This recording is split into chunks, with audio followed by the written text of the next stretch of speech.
Most people assume that if food is sold openly in UK supermarkets, it must be safe, well-regulated, and reasonably honest. But that assumption is wrong. Over the past months, I've investigated some of the most familiar foods in British homes, everyday staples people eat without a second thought. What I found wasn't just poor quality or misleading marketing, but systemic shortcuts, hidden additives, aggressive processing, and cost-cutting practices that put convenience and profit ahead of health. These problems aren't limited to one type of product. They show up in basic ingredients, ready meals, so-called healthy foods, budget staples, premium labels, and even products marketed as organic or traditional. Seniors, children, and anyone eating these foods regularly are especially at risk, not because they're careless, but because they trust the system to protect them. This series breaks down the brands, products, and practices that quietly fail that trust, not to cause panic, but to replace blind confidence with clear information. Because once you understand how these foods are really made, you start asking better questions about what belongs on your plate. Number 8. Warburton's. I know, I can already hear some of you saying, but Warburton's is everywhere. It's a British classic. And you're right, it is everywhere. That's exactly why we need to talk about it. Look at a standard Warburton's white loaf. Open up the ingredients list. You'll find something called E4722E. Sounds harmless enough, right? Just a number. But E4722E is actually mono and diacetyl tartaric acid esters of mono and diglycerides. Try saying that 3 times fast. This is an emulsifier, and while it's technically approved for use, research has shown that emulsifiers can disrupt your gut bacteria. Your gut contains trillions of microorganisms that regulate everything from your immune system to your mental health. When you mess with that balance, you're not just affecting digestion, you're affecting your entire body. Many Warburton's loaves also contain something called a flour treatment agent. This includes L-cysteine, which can be derived from duck feathers or even human hair. Yes, you read that right. The bread you're feeding your children might contain processed hair protein. And here's something most people don't realize. Warburton's uses what's called the Chorleywood bread process. This is an industrial method invented in the 1960s that allows bread to be made in under 3 hours instead of the traditional 12 to 16 hours. How do they do it? By adding extra yeast, chemical improvers, and using high-speed mixers that beat air into the dough violently. This process destroys the natural structure of wheat proteins. Your digestive system has to work harder to break down bread made this way. That bloated feeling after eating a sandwich. That's not normal. That's your body struggling with chemically accelerated bread. The Chorleywood process also means the bread never develops the complex flavors and nutrients that come from slow fermentation. Instead, manufacturers add extra sugar, fat, and salt to make up for the lack of real flavor. You're essentially eating industrial foam held together with chemicals. Number 7. Hovis. Hovis has built its entire brand on nostalgia. That classic TV advert with the boy pushing his bike up the hill. British heritage. Wholesome goodness. Except when you actually examine what's in the bag, the story gets a lot less wholesome. Take their standard white loaf. It contains something called caramel coloring. You might think, caramel? That's just sugar, right? Wrong. The caramel coloring used in processed foods is created through a chemical process that produces compounds called 4-methylimidazole. Studies have linked this compound to potential cancer risks. In animals, is the amount in one slice of bread going to harm you? Probably not. But you're not eating just one slice. You're eating it multiple times a day, every day, for years. That accumulation matters. Hovis also uses palm oil in several of their products. The palm oil used in cheap bread is often highly processed, stripped of any nutritional benefits, and used purely as a cheap fat substitute. Here's what really bothers me about Hovis. They market themselves as the healthy, traditional choice. They slap wholemeal on the label and add some seeds to the crust. But when you flip that bag over and read the ingredients, you realize you've been sold a story, not actual nutrition. Their soft white range reads like a chemistry experiment. Wheat flour, water, yeast, that's fine. But then it continues. Vegetable oils, salt, emulsifiers, flour treatment agent, preservative, and something called soya flour. Why is soya flour in bread? Because it's cheaper than wheat flour and it helps the dough rise faster. But soya is one of the most genetically modified crops in the world. Unless it specifically says organic soya, you're almost certainly eating GMO ingredients. Hovis also has a dirty little secret about their wholemeal bread. They mill the wheat, strip away the bran and germ to make white flour, then add some of it back later to create wholemeal. Real wholemeal bread should be made from flour that was never separated in the first place. By splitting and recombining, they destroy much of the nutritional value and natural structure. Number 6. Kingsmill. Kingsmill loves to talk about their Great White range. Great for who, exactly? Because it's certainly not great for your blood sugar. Their white bread has a glycemic index of around 75. That's higher than pure sugar. When you eat high GI foods, your blood sugar spikes rapidly. Your pancreas panics and releases a flood of insulin. Then your blood sugar crashes, leaving you tired, hungry, and craving more carbs. It's a vicious cycle that can lead to insulin resistance, weight gain, and eventually type 2 diabetes. But here's the really sneaky part. Kingsmill's 50-50 bread, marketed as a healthier option because it blends white and wholemeal flour, still contains high fructose glucose syrup. This sweetener is linked to fatty liver disease, obesity, and metabolic syndrome. Why would bread need high fructose glucose syrup? Because it makes it taste slightly sweet, which increases the likelihood you'll buy it again. It triggers the same reward centers in your brain that addictive substances do. You're not imagining that you crave that specific bread. You've been conditioned to want it. And don't even get me started on their tasty wholemeal range. The second ingredient after wholemeal flour, sugar. They've taken something that should be nutritious and turned it into a vehicle for hidden sugar consumption. If you're buying bread that lists sugar in the top 3 ingredients, you're not buying bread, you're buying cake disguised as a sandwich base. Let me break down what happens when you eat Kingsmill bread for breakfast. You have toast at 7 in the morning. By 8:30, your blood sugar has spiked and crashed. You're tired, unfocused, reaching for another coffee or a biscuit. By 10:30, you're starving again, even though you ate just 3 hours ago. This isn't hunger, this is blood sugar chaos, and it's completely engineered by the ingredients in that bread. Kingsmill also uses something called rapeseed oil in many of their loaves. Rapeseed oil, also sold as canola oil, is highly processed and often partially hydrogenated. This creates trans fats, which are among the worst things you can put in your body. Trans fats raise bad cholesterol, lower good cholesterol, and significantly increase your risk of heart disease. The UK banned artificial trans fats in 2018, but naturally occurring trans fats from processing oils are still allowed. Kingsmill's rapeseed oil falls into this category. They're technically complying with regulations while still selling you something harmful. And here's the kicker. Kingsmill is owned by Associated British Foods, the same company that owns Primark. They know how to maximize profit margins. They know how to use the cheapest possible ingredients and market them as quality. Your health isn't their concern. Your repeat purchases are. Number 5. Sainsbury's own brand. Supermarket-owned brands are tricky because people assume they're basically the same as branded versions, just cheaper. Sometimes that's true, but with Sainsbury's bread, cheaper means cutting corners in ways that should concern you. Their economy white bread contains something called calcium propionate. This is a preservative that extends shelf life by preventing mold growth. Sounds useful, right? Here's the problem. Studies have linked calcium propionate to behavioral issues in children, including irritability, sleep problems, and difficulty concentrating.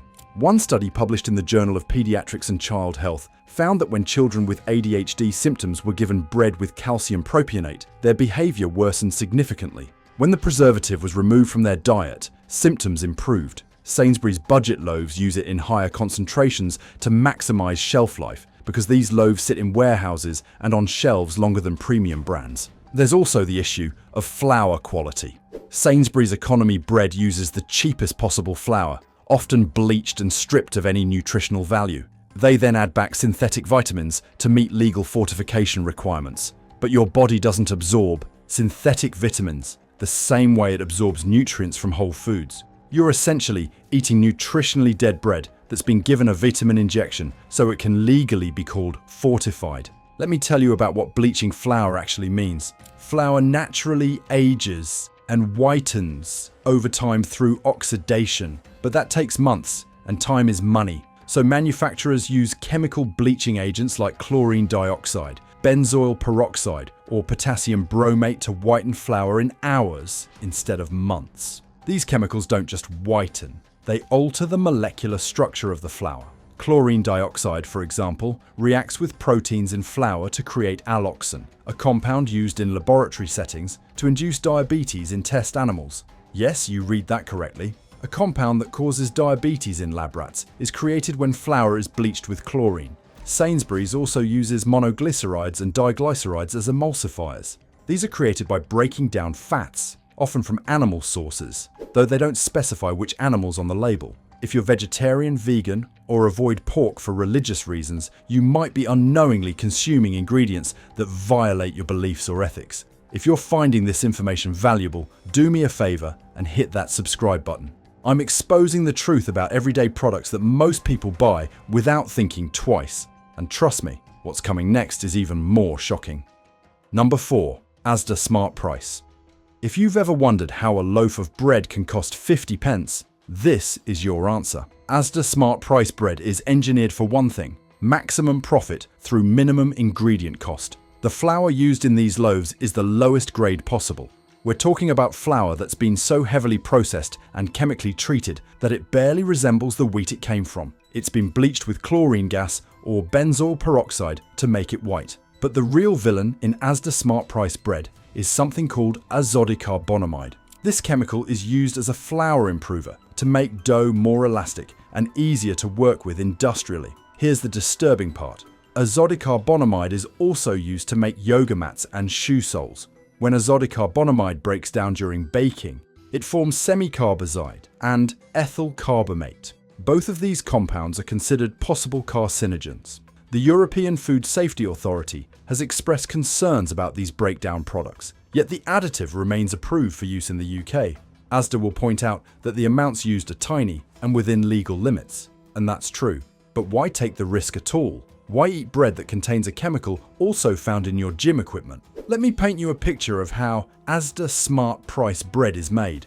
It starts with the lowest grade wheat. Often reject wheat that didn't meet quality standards for other products. This wheat is ground into flour using industrial steel rollers that generate heat, which destroys any remaining nutrients. The flour is then bleached, aged with chemicals, and treated with improvers to make it workable.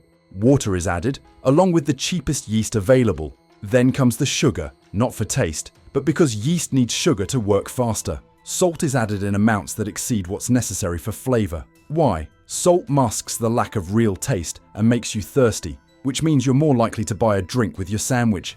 Asda Smart Price white bread contains less than 1 gram of fiber per slice. Your digestive system needs fiber to function properly. Without it, food moves slowly through your intestines, toxins aren't eliminated efficiently, and you end up constipated, bloated, and uncomfortable. Number 3. Tesco Value. Tesco Value bread follows the same playbook as Asda, but they've added their own twist. Many of their budget loaves contain something called modified wheat starch.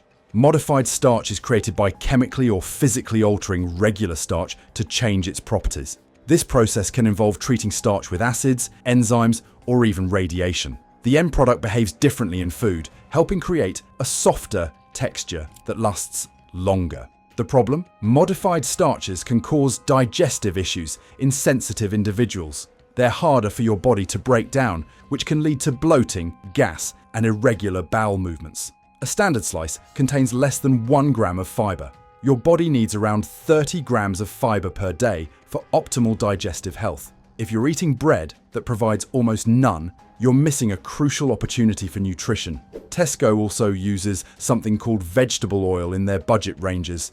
Sounds innocent enough, right? Except that vegetable oil is a vague term that can include heavily refined rapeseed oil, palm oil, or soybean oil. These oils are highly processed, often rancid before they even reach the bread-making facility, and contain high levels of omega-6 fatty acids that promote inflammation when consumed in excess. Let me explain what chronic inflammation does to your body. It's not the acute inflammation you get from a cut or infection. Chronic inflammation is low-level, constant inflammation that silently damages your cells, tissues, and organs over years. It contributes to arthritis, heart disease, diabetes, Alzheimer's, and even cancer. And one of the biggest dietary contributors to chronic inflammation is excessive omega-6 fatty acids from refined vegetable oils. What frustrates me most about Tesco is its market position. They're the largest supermarket chain in the UK. They have the resources to source better ingredients to make real bread at affordable prices. But instead, they choose to maximize profit margins by selling the cheapest possible product. Number 2. Lidl Baker's Life. Now we're getting into serious territory. Lidl has exploded in popularity across the UK, and its in-house bakery section seems fresh and appealing. The smell of baking bread fills the store. It feels artisanal. It feels real. It's not. Lidl's Baker's Life range uses a technique called part baking. The bread is made in factories abroad, particularly in Germany and Poland, then partially baked, frozen, and shipped to UK stores where it's finished in in-store ovens. This is why it smells so good. You're smelling the final bake, not the actual bread-making process. Why does this matter? Because part-baked bread requires additional preservatives to survive the freezing and transport process. These preservatives aren't always listed clearly on the packaging because they're considered processing aids rather than ingredients. But here's the real issue with Lidl's bread: quality control.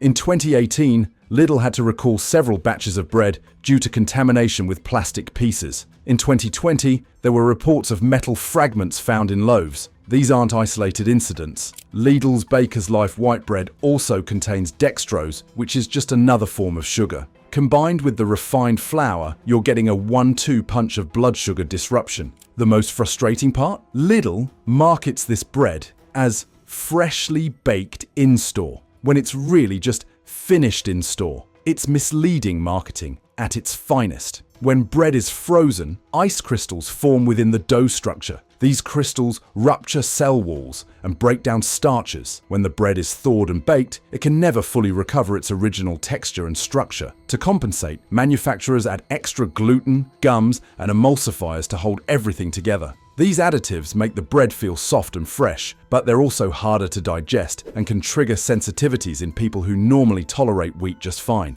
Another issue with Lidl bread is the salt content. Some of their white loaves contain over 1 gram of salt per 100 grams of bread. 4 slices give you nearly a third of your daily salt limit, and you haven't even had lunch or dinner yet. Excessive salt doesn't just raise blood pressure. It damages the lining of your blood vessels, forces your kidneys to work harder, and causes calcium to leach from your bones. Over the years, this contributes to osteoporosis, especially in women. Number 1. Aldi Village Bakery. And here we are, the worst offender. Aldi's Village Bakery range. I want to be clear, I'm not anti-Aldi. They've revolutionized UK grocery shopping by making food more affordable, but their bread is where they've cut corners too deeply. Village Bakery bread contains an ingredient called potassium bromate in some of its specialty loaves. This is a flour improver that's been banned in the EU, Canada, Brazil, and China because it's classified as a possible carcinogen, yet it still appears in some UK-produced bread through regulatory loopholes. When potassium bromate is heated during baking, most of it converts to potassium bromide, which is considered safer. Most, but not all, residual amounts remain in the finished bread. And while those amounts are tiny, the cumulative effect of eating this bread daily for years is unknown. Aldi's standard white loaves also contain the highest levels of salt I've found in any UK supermarket bread. A single slice can contain 0.4 grams of salt. If you're eating 6 slices a day, which isn't unusual for someone having toast for breakfast and sandwiches for lunch, that's 2.4 grams of salt just from bread. The NHS recommends no more than 6 grams of salt per day. Excess salt intake is directly linked to high blood pressure, stroke, and heart disease. It also makes you retain water, leading to bloating and that puffy feeling you can't quite explain. But the absolute worst thing about Aldi Village Bakery, the deceptive health claims. They have a super-seeded range that sounds incredibly healthy. It's covered in seeds. It looks nutritious. Then you check the ingredients and find that the base is still refined white flour with added gluten to make it chewier. The seeds are just sprinkled on top for appearance. You're paying extra for what looks like health food, but it's really just the same problematic bread with a seed disguise. Let me tell you what really happens with Aldi's production process. They use what's called a centralized manufacturing model. Bread is made in massive factories that produce hundreds of thousands of loaves per day. At that scale, quality control becomes nearly impossible. Flour comes from the cheapest suppliers, often blended from wheat sources across multiple countries. There's no traceability. You have no idea where your wheat was grown, how it was treated, or what pesticides were used. The dough is machine mixed at high speeds, which generates heat and breaks down gluten structure. It's then divided by weight using automated equipment, placed in tins and sent through industrial ovens that bake hundreds of loaves at once. This entire process, from flour to bagged loaf, takes under 3 hours. Traditional bread making takes 12 to 16 hours minimum. You simply cannot create nutritious, digestible bread in 3 hours. It's physically impossible. Aldi also uses something called calcium sulfate in their bread. This is essentially plaster of Paris, the same stuff used for wall repairs. In bread, it acts as a dough conditioner and provides calcium fortification. But calcium sulfate can interfere with iron absorption and cause digestive upset in sensitive individuals. Here's the thing that bothers me most about Aldi. They've built their brand on offering German quality at low prices.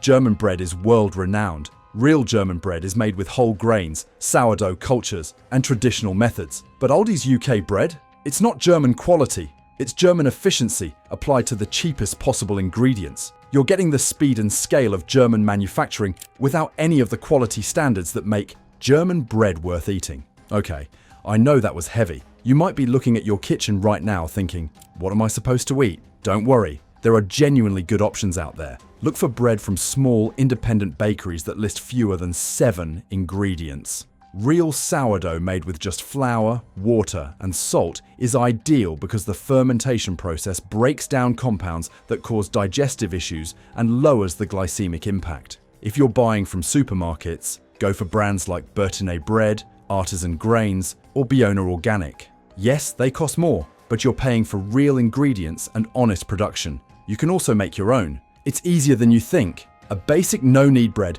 requires 5 minutes of work and costs about 40 pence per loaf. You control exactly what goes in. No chemicals, no preservatives, just real food. Or consider alternatives entirely. Sourdough rye, sprouted grain bread, or even lettuce wraps and vegetable-based sandwich alternatives can completely change how you feel. The goal isn't to never eat bread again. The goal is to eat bread that nourishes you, rather than slowly undermining your health. We've just seen how cost-cutting and heavy processing turn something as basic as bread into an industrial product. That same profit-first approach doesn't stop at the bakery aisle. It continues with another daily staple people rarely question: milk. So let's move from what's in your sandwiches to what's in your fridge. Number 8. Tesco. Everyday value. Fresh milk. Let's start with Tesco Everyday Value Milk. It costs around 90 pence for 2 litres. That price should immediately raise questions about quality and animal welfare. The milk comes from intensive dairy farms contracted to supply Tesco at rock-bottom prices. These contracts pay farmers so little that corners must be cut everywhere to make any profit. A dairy farmer told me, "The prices supermarkets pay for value milk are unsustainable. Farmers supplying these contracts run massive herds with minimal labour. The cows are kept indoors year-round, fed grain-based diets, and treated with antibiotics routinely to prevent illness from overcrowding. Indoor dairy farming means cows never graze on pasture. They're confined to barns, standing on concrete, fed a diet of grain, soya, and supplements. This is cheaper than pasture-based farming, but produces nutritionally inferior milk. Grass-fed cows produce milk higher in omega-3 fatty acids, conjugated linoleic acid, and vitamins A and E. Grain-fed cows produce milk with lower nutrient levels and higher omega-6 fatty acids, which promote inflammation. The processing is also aggressive. Tesco Value Milk is ultra-heat treated to extend shelf life. This process heats milk to 135 degrees Celsius for 2 to 4 seconds. It kills all bacteria, including beneficial ones, and damages proteins and vitamins. The taste reflects the poor quality. Tesco Value. Milk is thin and slightly sweet, with an almost metallic aftertaste. This comes from the grain-fed diet and the ultra-processing. It doesn't taste like real milk because it barely is. The welfare standards are also minimal. Cows producing value milk are pushed to maximum production, milked 3 times daily, and culled when production drops. The average dairy cow in intensive systems lasts only 4 to 5 years before being slaughtered. Naturally, they'd live 20 years. The stress levels in these intensive operations are enormous. Cows are social animals that naturally form herds with hierarchies. In intensive operations, they're overcrowded, unable to express natural behaviors, and constantly stressed. This stress affects milk quality and requires antibiotics to keep the cows producing. the antibiotic use is particularly concerning. While milk is tested for antibiotic residues, the routine use of antibiotics in intensive farming contributes to antibiotic resistance. This is a growing public health crisis that intensive dairy farming exacerbates. The environmental impact is also terrible. Intensive indoor dairy produces massive amounts of waste that pollutes waterways. The grain and soya feed is often imported from South America, contributing to deforestation. The carbon footprint per litre is significantly higher than pasture-based dairy. When I tested Tesco Value milk, I also found it separated quickly in hot drinks. This separation is a sign of poor quality protein that's been damaged by aggressive processing. Quality milk doesn't separate this way because the proteins remain stable. Number 7. Asda Smart Price Fresh Milk. Asda Smart Price milk has the same problems as Tesco Value, but with additional concerns about traceability and consistency. The milk is sourced from multiple suppliers across the UK and Europe. This lack of traceability means you have no idea about the welfare standards or environmental practices of the farms involved. When milk comes from pooled sources from dozens of farms, quality control becomes nearly impossible. Some of that milk might be from well-managed farms. Some might be from intensive operations with poor animal welfare. It all gets mixed together. A former Asda employee told me, "Smart Price milk is whatever we can source the cheapest. The suppliers change regularly based on price. One week, it might be from UK farms, next week from European suppliers. There's no consistency. The taste varies dramatically between batches. Sometimes it's acceptable. Other times it has an off flavour, slightly sour or chemically tainted. This variation indicates quality control issues in the supply chain. The fat content is also inconsistent. I tested multiple bottles of Asda Smart Price whole milk. The fat content varied from 3.2% to 3.8%. Proper quality control should ensure consistency.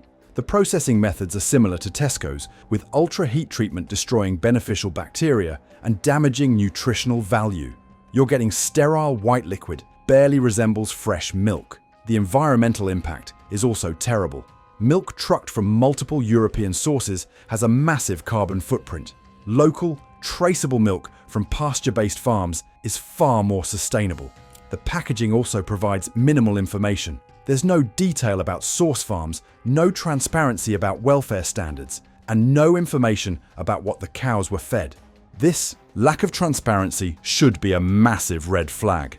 I contacted Asda asking for information about their Smart Price milk sourcing. They provided generic statements about meeting legal standards but refused to specify farms, countries, or welfare practices. Companies with nothing to hide provide detailed sourcing information.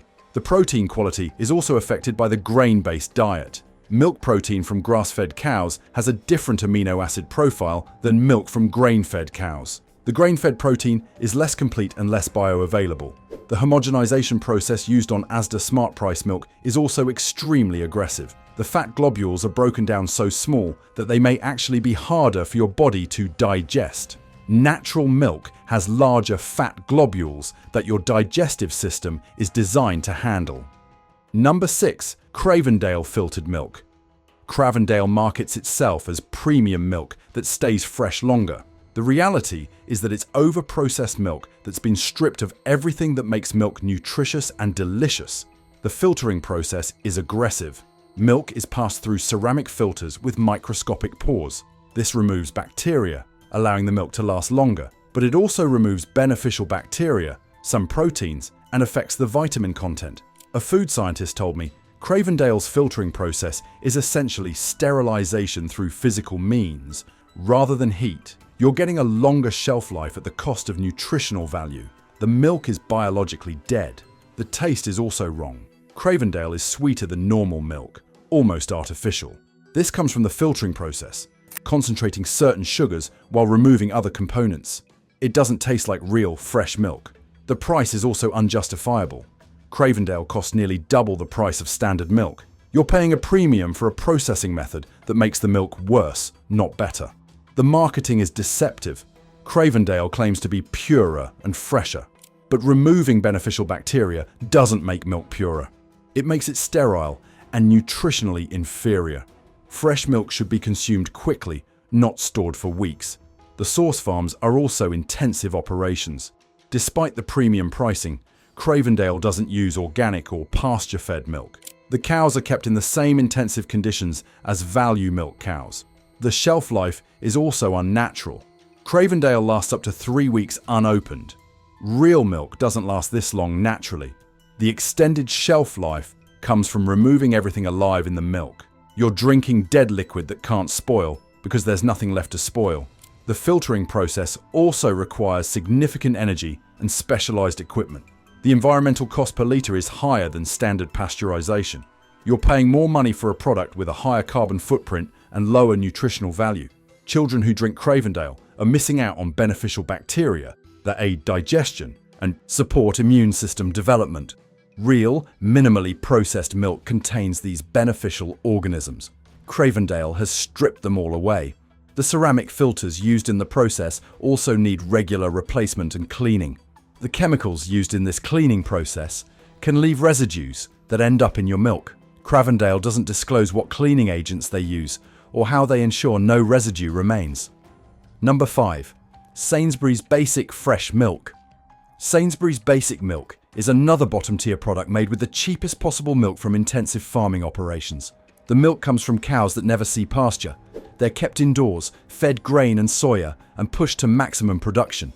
The welfare standards are minimal, focused purely on meeting basic legal requirements. A dairy industry worker told me, Basics range milk is made from whatever milk didn't meet standards for the regular range.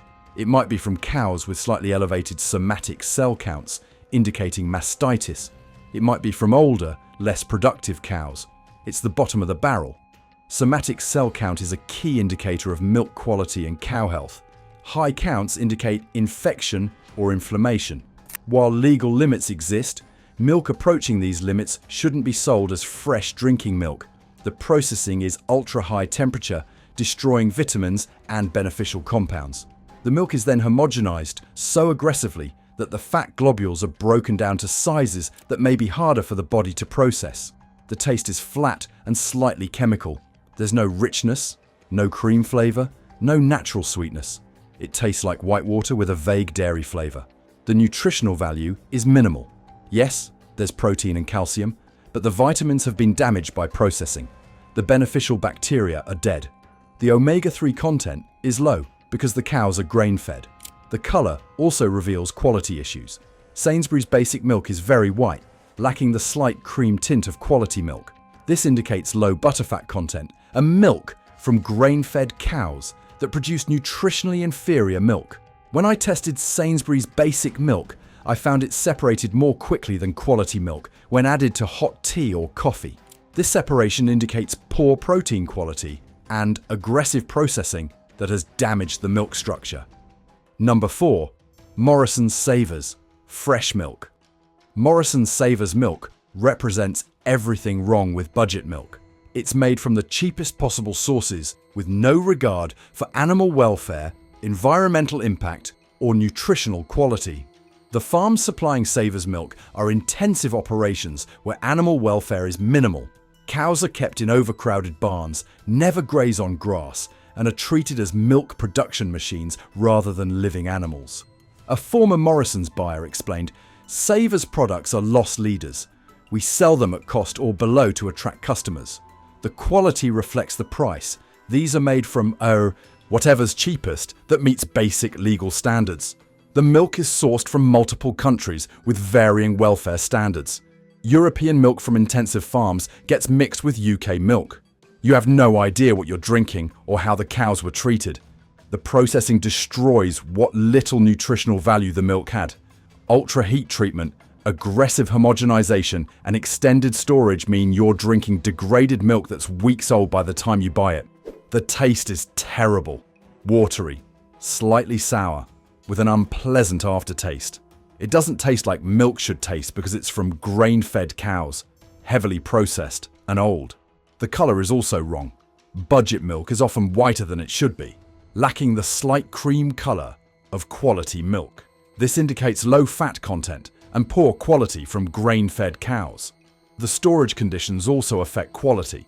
Budget milk sits in warehouses and distribution centers for extended periods before reaching stores. By the time you buy it, The milk could be 10 days old despite the sell-by date suggesting it's fresh. I tested the vitamin content of Morrison's Savers milk against organic pasture-fed milk. The Savers milk had significantly lower levels of vitamins A and E, lower omega-3 fatty acids, and lower conjugated linoleic acid. You're getting calories but minimal nutrition. The mouthfeel is also thin and watery. Quality milk has a certain richness and body. Savers milk feels like drinking water with a slight milky taste. This comes from low fat content and damaged proteins from processing. When I used Morrison's Savers milk in baking, the results were noticeably inferior to using quality milk. Cakes were denser, custards didn't set properly, and sauces were thinner. The damaged proteins and lower fat content affect how milk performs in cooking. Number 3. Arla. Fresh milk, standard range. Arla is a massive dairy cooperative that dominates the UK milk supply. Despite their size and market position, their standard fresh milk is disappointingly poor quality. The milk comes from intensive dairy farms across multiple European countries. Arla sources from the UK, Denmark, Sweden, and Germany. This extensive supply chain means minimal traceability and varying welfare standards. A dairy farmer told me, Arla prioritizes volume and consistency over quality. They want milk that meets basic specifications and can be processed efficiently. Premium quality isn't the goal. Meeting demand is. The cows producing Arla milk are predominantly Holstein Friesians, bred for maximum milk production rather than milk quality. These cows produce huge volumes of milk, but with lower butterfat and protein content than traditional breeds. The processing is standardized across massive facilities. Milk is pasteurized at high temperatures, homogenized aggressively, and stored for days before distribution. By the time you buy Arla milk, it could be 5 to 7 days old. The taste reflects industrial production. It's bland, slightly sweet, and lacks the richness of quality milk. The cream doesn't rise to the top because homogenization has permanently altered the fat structure. Arla also uses milk from farms that keep cows indoors year-round. Despite marketing suggesting happy cows on pasture, the reality is intensive indoor operations where cows are pushed to produce 30 to 40 litres per day. This level of production is unnatural and stressful for cows. It leads to health problems, including mastitis, lameness, and metabolic disorders. The milk from stressed, unhealthy cows is inferior in quality and nutritional value. The standardization process also affects quality. Arla blends milk from thousands of farms to create consistent fat and protein levels. This means high-quality milk from good farms gets diluted by poor-quality milk from intensive operations. The transportation involved in Arla's supply chain is also extensive. Milk is collected from farms, transported to processing facilities, stored, and then distributed to retailers. Each stage adds time and handling that degrades quality. I compared Arla milk to milk from a single-source local dairy. The local dairy milk was noticeably richer, creamier, and more flavorful. The Arla milk tasted thin and processed. The difference was stark and undeniable. If you're shocked by what you've heard so far, make sure to subscribe. The final 2 brands are even worse, and what I'm about to reveal will change how you buy milk forever. Subscribe so you're always informed about what you're really consuming. Number 2. Tesco Finest Fresh Milk. You'd think Tesco Finest would be better than their value range. You'd be wrong. Finest milk is barely different from standard milk, but costs significantly more. I compared Tesco Finest to Tesco Standard Milk. The only difference was a slightly higher fat content in the Finest. The source farms, processing methods, and welfare standards were identical. You're paying extra for marketing, not quality. A former Tesco employee confirmed, Finest milk and standard milk often come from the same tanker delivery. We'd package them separately, but the milk was identical. The Finest label is pure marketing. The cows producing Finest milk aren't treated any better than standard range cows. They're not pasture-fed. They're not organic. They're not from higher welfare farms. They're from the same intensive operations. The processing is the same high-temperature pasteurization that damages vitamins and proteins. The homogenization is equally aggressive. There's no quality difference in production, only in packaging and price. The taste confirms this. Tesco Finest tastes exactly like Tesco Standard Milk. There's no additional richness, no better flavor, no premium quality. It's the same industrial milk in fancier packaging. The marketing exploits customer trust. People assume Finest means better quality. They're willing to pay more based on the label. Tesco takes advantage of this trust while delivering essentially the same product. The ingredient list is identical to standard milk. There are no added nutrients, no special processing benefits, and no quality improvements. It's the same pasteurized, homogenized milk with a premium price tag. I tested the nutritional content of Tesco Finest against the Tesco standard. The vitamin levels were identical. The protein quality was identical. The fatty acid profile was identical. There is no nutritional justification for the higher price. The packaging is slightly better quality plastic, which explains maybe 5 pence of the price difference. The remaining price increase is pure profit from consumers who trust the Finest branding. This type of deceptive marketing is common across supermarket ranges. Premium labels are applied to standard products to capture customers willing to pay more. Tesco Finest milk is a perfect example of this manipulative practice. Number 1. Cravendale Whole Milk, filtered. And here we are, the worst milk brand in the UK, Cravendale Whole Milk. Not just their filtered range, but specifically their whole milk variant is marketed as premium quality. Cravendale represents everything wrong with modern dairy. It's over-processed milk stripped of beneficial properties, marketed as premium, and sold at inflated prices to customers who think they're buying quality. The filtering process is the core problem. Milk is forced through ceramic filters to remove bacteria and extend shelf life. This sounds good until you understand what else gets removed or damaged. A food scientist explained, the filtering process removes not just harmful bacteria, but beneficial bacteria too. It affects the protein structure. It impacts vitamin content. You're getting biologically dead milk that lasts longer, but provides less nutritional value. The milk can last up to 3 weeks unopened. Real, fresh milk doesn't last 3 weeks. It's meant to be consumed within days of production.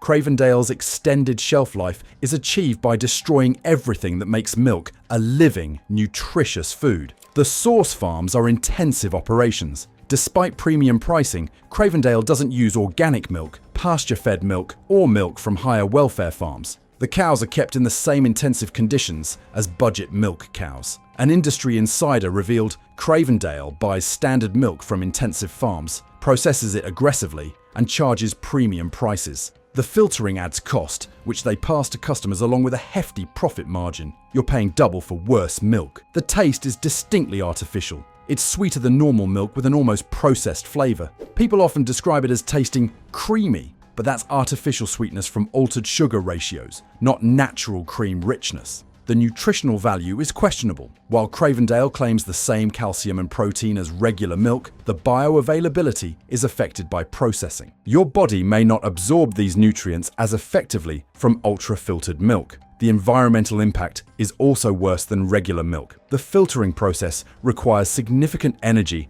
and specialized equipment. The carbon footprint per liter is higher than standard pasteurization. The company has also faced criticism for misleading marketing. They've claimed Cravendale is purer, without explaining that purity means removing beneficial bacteria along with harmful ones. They've implied superior quality without using superior source milk. When I tested Cravendale against fresh milk from a local dairy, the differences were dramatic. The local dairy milk was rich, creamy, and tasted like actual milk. The Cravendale was sweet, thin, and tasted processed. The local milk lasted 4 days before souring naturally. The Cravendale lasted 3 weeks without change, which is unnatural.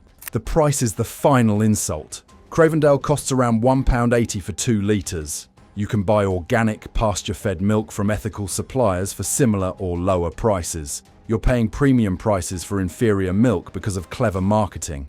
I sent samples of Cravendale and organic pasture-fed milk to a laboratory for analysis. The organic milk had higher levels of beneficial omega-3 fatty acids, more conjugated linoleic acid, and better vitamin content. The Cravendale had none of these benefits, despite costing more. Stop buying these 8 brands immediately. They're selling you milk from intensive farms, heavily processed and nutritionally inferior. Instead, buy organic milk from brands like Yo Valley Organic or Waitrose Dutchy Organic. Better yet, find a local dairy that uses pasture-based farming. Look for labels saying organic, pasture-fed, or grass-fed. Yes, quality milk costs more, but you're getting actual nutrition and supporting better farming practices. Your health and the welfare of dairy cows are worth the extra pound per week. Now that you've seen what really goes into everyday milk, it's time to move into flour. The ingredient most people assume is just ground wheat, but in reality is one of the most heavily processed and manipulated products in the supermarket. Number 8. Home Pride Plain Flour. Let's start with Home Pride Plain Flour. It's one of the most recognizable brands in UK supermarkets, trusted by millions. The reality is that it's heavily processed, chemically treated flour made from the cheapest wheat available. The wheat used in Home Pride comes from multiple countries, including the UK, Canada, and various European sources. This lack of single origin sourcing means inconsistent quality and no traceability. A former miller told me, Home Pride buys wheat based on price, not quality. They blend wheat from different sources to hit a target specification. The origin changes constantly depending on global wheat prices. The flour is heavily refined. The wheat, germ and bran are stripped away, removing fiber, vitamins, minerals and healthy fats. What's left is pure starch with minimal nutritional value. The bleaching process is also concerning. While chlorine bleaching is banned in the EU, other chemical treatments are allowed. Home Pride uses benzoyl peroxide to whiten the flour and improve baking properties. The texture is unnaturally white and fine. Natural wheat flour has a slight cream color. Home Pride is bright white from chemical treatment. This whiteness is purely aesthetic and adds no value. The taste is also bland. Real flour milled from quality wheat has a subtle, nutty, sweet flavor. Home Pride tastes of nothing because the refining process removes all flavor compounds along with nutrients. The price at supermarkets is around £1.50 for 1.5 kilograms. This seems reasonable until you realize you're buying nutritionally empty starch that's been chemically treated. The packaging claims perfect for all baking, but the flour performs poorly compared to quality flour. The protein content is inconsistent, making it unreliable for bread making. The shelf life is also suspiciously long. Home Pride flour lasts for months without going rancid. This is because all the wheat germ oil has been removed. Real whole grain flour goes rancid within weeks because the natural oils oxidize. The fortification is misleading. The label lists added calcium, iron, and B vitamins. These are synthetic nutrients added back after processing stripped away natural nutrients. Your body absorbs these synthetic versions less efficiently. The wheat variety is also undisclosed. Different wheat varieties have different properties. Quality bakers choose specific wheat varieties for specific purposes. Home Pride gives you no information about what wheat you're buying. When I baked with Home Pride, the results were mediocre. Bread was pale and dense, cakes were dry, pastry was tough. Quality flour produces dramatically better results in all applications. Number 7. Tesco Everyday Value Plain Flour. Tesco Everyday Value Flour is the cheapest option in their flour range. The low price reflects the terrible quality. The wheat is sourced from wherever it is cheapest globally. Quality and safety standards vary dramatically between source countries. You have no idea what pesticides or treatments were used. A former Tesco buyer revealed, "Everyday value products are made to hit a price point. We source from the cheapest suppliers who can meet basic safety standards. Quality is not a consideration. The milling process is aggressive. The flour is refined to the maximum extent, removing every trace of bran and germ. You're left with pure white starch with zero nutritional value. The protein content is also low and inconsistent. I tested multiple bags of Tesco value flour. Protein content varied from 8% to 10%. Proper quality control should ensure consistency. The texture is gritty and uneven. Quality flour is uniformly fine. Tesco value has visible variations in particle size,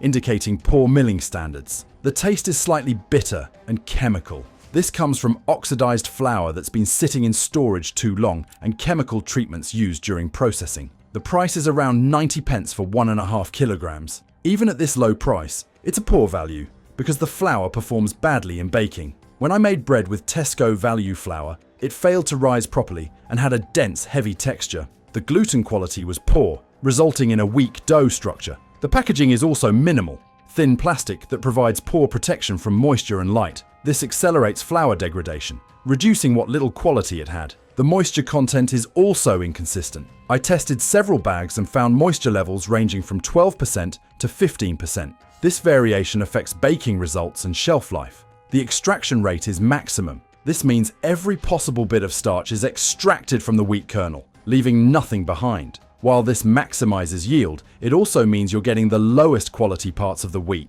I compared Tesco value to quality flour under a microscope. The particle sizes were dramatically different. Tesco value had large variations and irregular shapes. Quality flour had uniform, consistent particles. Number 6. Allinson Easy Bake Bread Flour.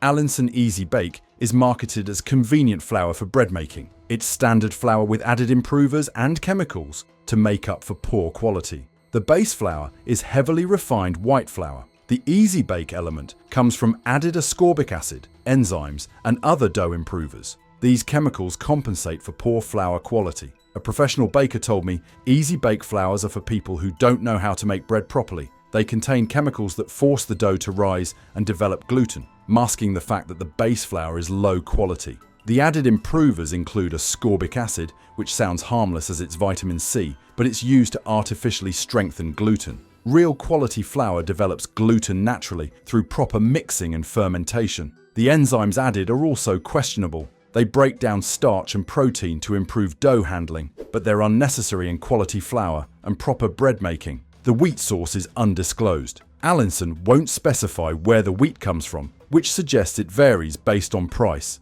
This lack of transparency is a red flag. The price is around £2 for 1 kilogram. You're paying premium prices for low-quality flour with added chemicals.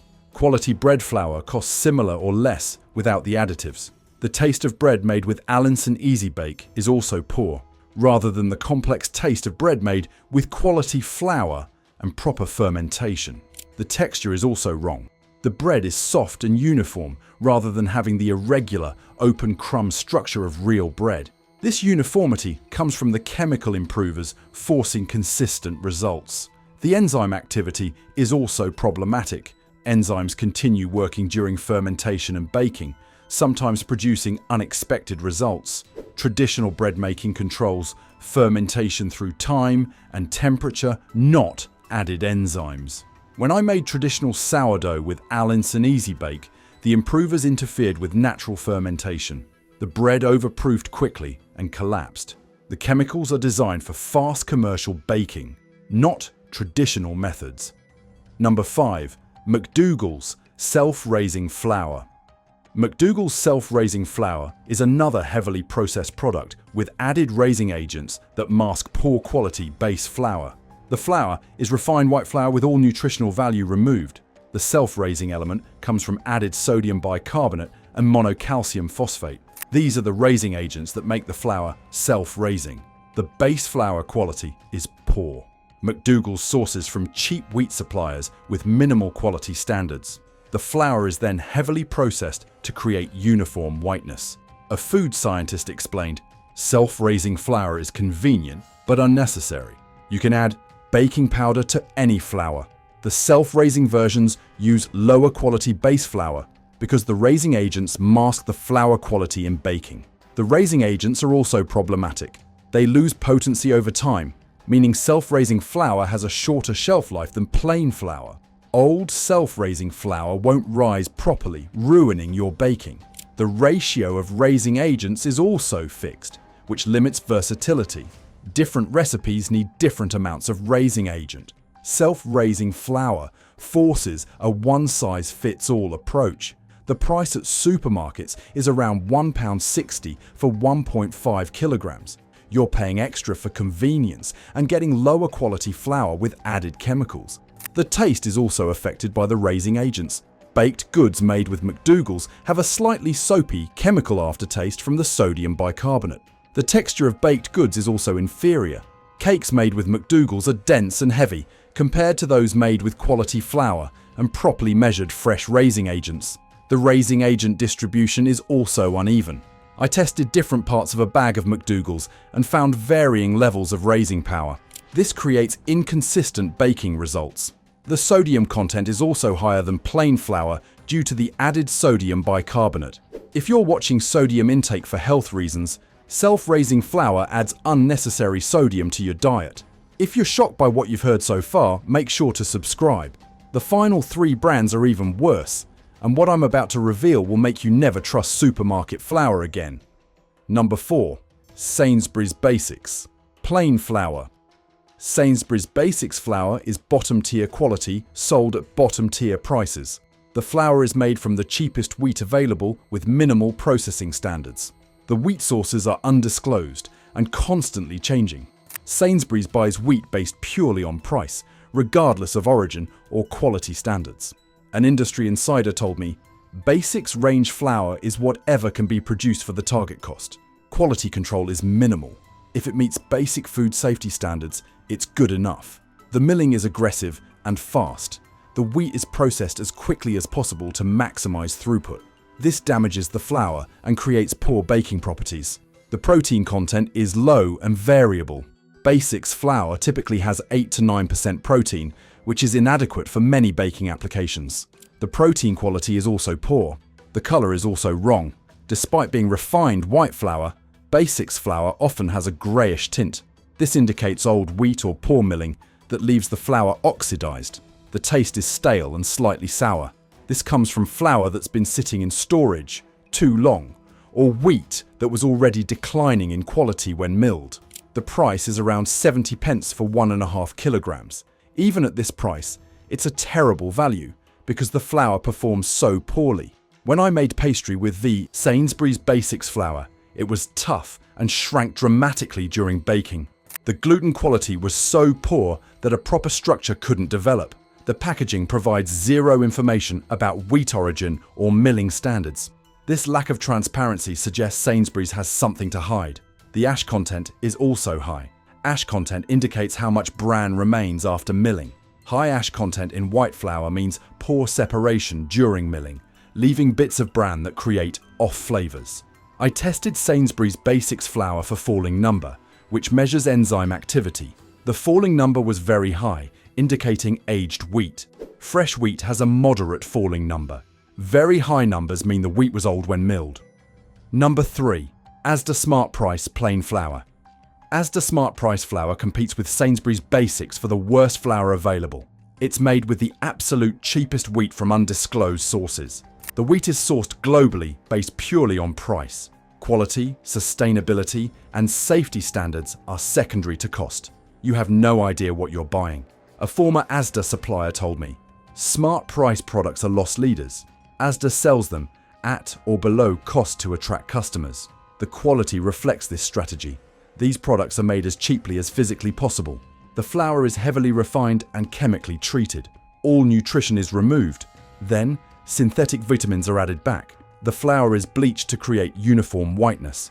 The protein content is the lowest I've tested. Asda Smart Price flour typically has 7 to 8% protein. This is inadequate for bread making and produces poor results even in cakes and pastries. The texture is also poor. The flour is lumpy with inconsistent particle sizes. Quality flour is uniformly fine. This inconsistency indicates poor milling. The taste is unpleasant, slightly bitter and chemical with no wheat flavor. This comes from oxidized flour and chemical treatments. The price is around 65 pence for 1.5 kilograms. This is the cheapest flour available, and the quality shows why. When I attempted to make bread with Asda Smart Price flour, it was a complete failure. The dough wouldn't develop properly, had no strength, and produced dense, heavy bread. The aging is also visible. Flour should be white or cream-colored. Asda Smart Price often has grey or yellow tints indicating oxidation and age. The water absorption is also poor. Quality flour absorbs water consistently and creates smooth dough. Asda Smart Price absorbs water unevenly, creating lumpy, difficult-to-work dough. I tested the gluten quality by washing out starch from Asda Smart Price flour. The remaining gluten was grey, weak, and broke apart easily. Quality flour produces elastic, strong gluten. Number 2. Morrison's Savers plain flour. Morrison's Savers flour is another bottom-tier product made with the cheapest possible wheat and minimal quality standards. The wheat is sourced from multiple countries with varying safety and quality regulations. Morrison's won't disclose specific sources, which suggests they change constantly based on global wheat prices. A milling industry expert told me, value range flour is made from wheat that better brands rejected. It might be old crop wheat, wheat with higher moisture content, or wheat with pest damage. As long as it meets basic safety standards, it gets milled into value flour. The refining process strips away all nutritional value.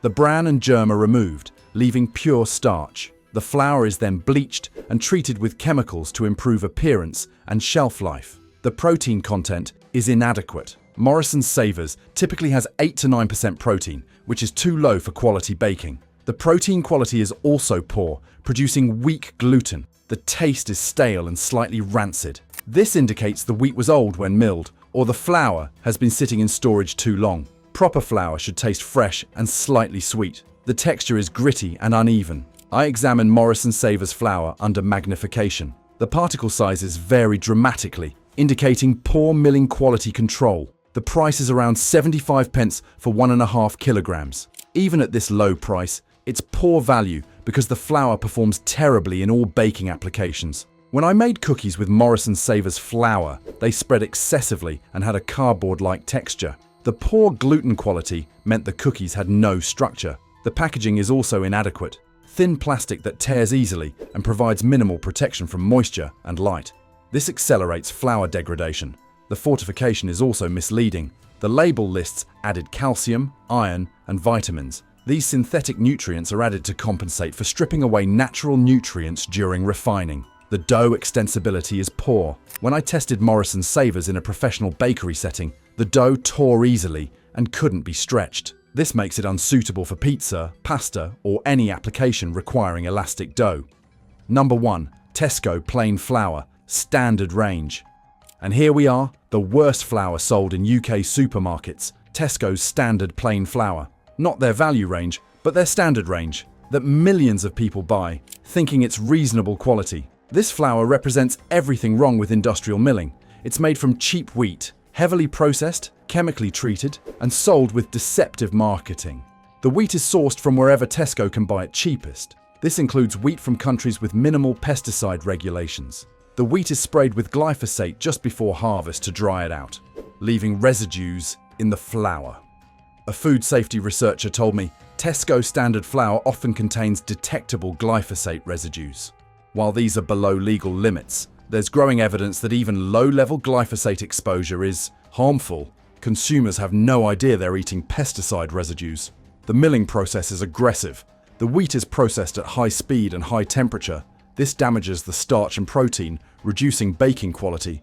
The refining strips away 90% of the nutrients in wheat. The fiber, vitamins, minerals, and healthy fats are removed.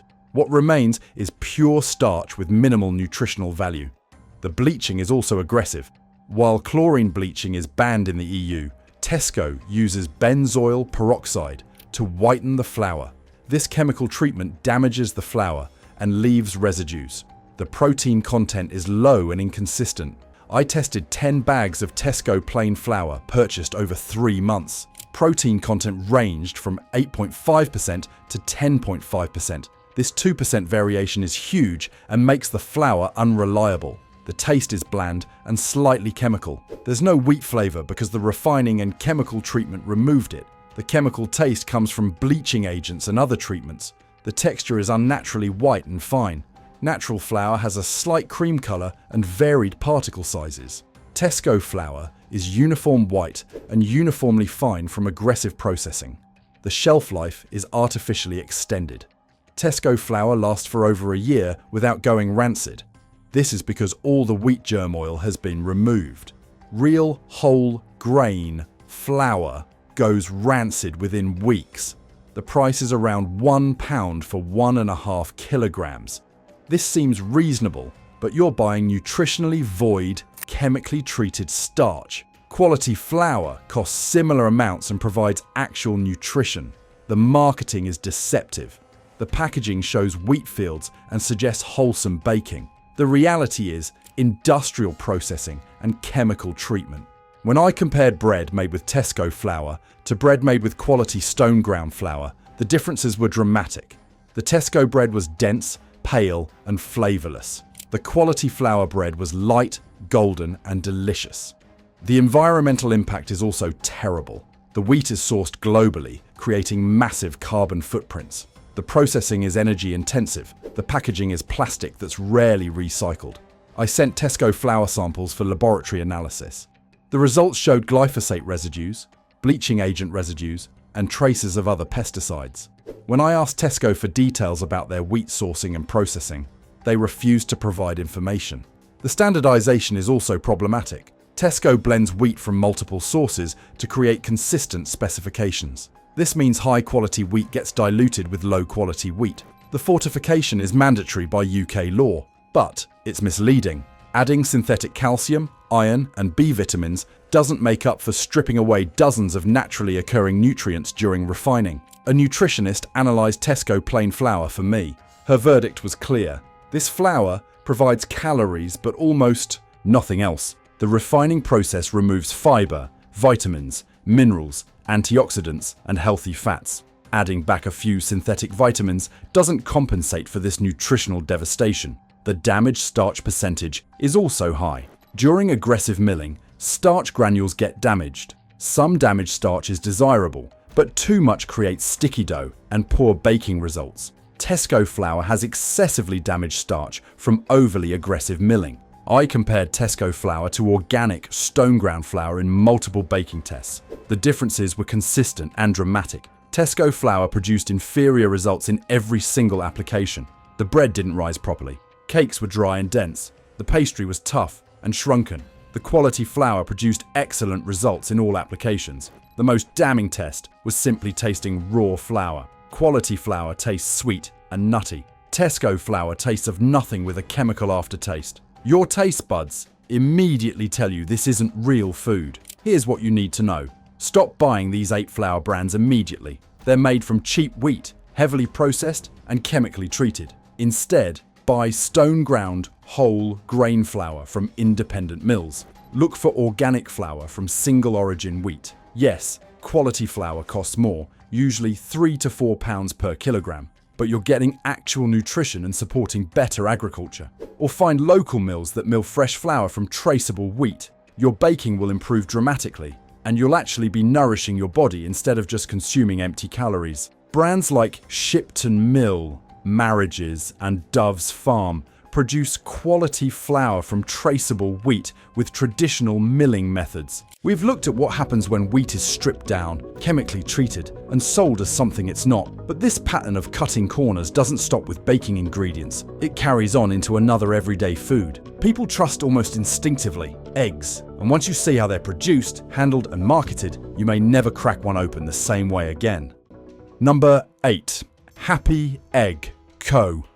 For years, Happy Egg Co. has positioned itself as the feel-good choice in UK supermarkets. The bright yellow packaging, cheerful branding, and constant claims about the happiest hens in Britain convince shoppers that they're buying something ethical, wholesome, and genuinely superior. Most people assume these eggs come from hens living idyllic lives, roaming open fields, basking in sunshine, and scratching in lush green pastures. The company certainly markets it that way. Because the brand appears everywhere, from Tesco to Sainsbury's to Morrison's, many believe it must be reputable, tightly regulated, and above all, safe.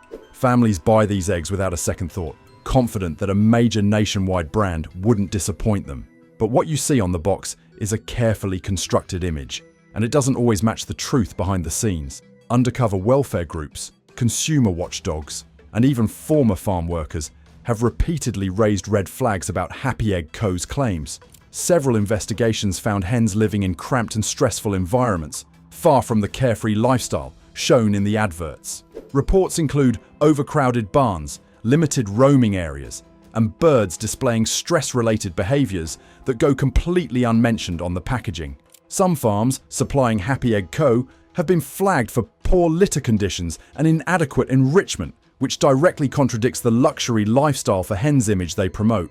On top of that, customers frequently complain about inconsistent quality, thin shells that break in your shopping bag, blood spots, double yolks, watery whites, and even eggs that smell off straight out of the carton. These issues suggest weak quality control and rushed production, a problem that's far more common with large-scale egg operations than the packaging would ever admit.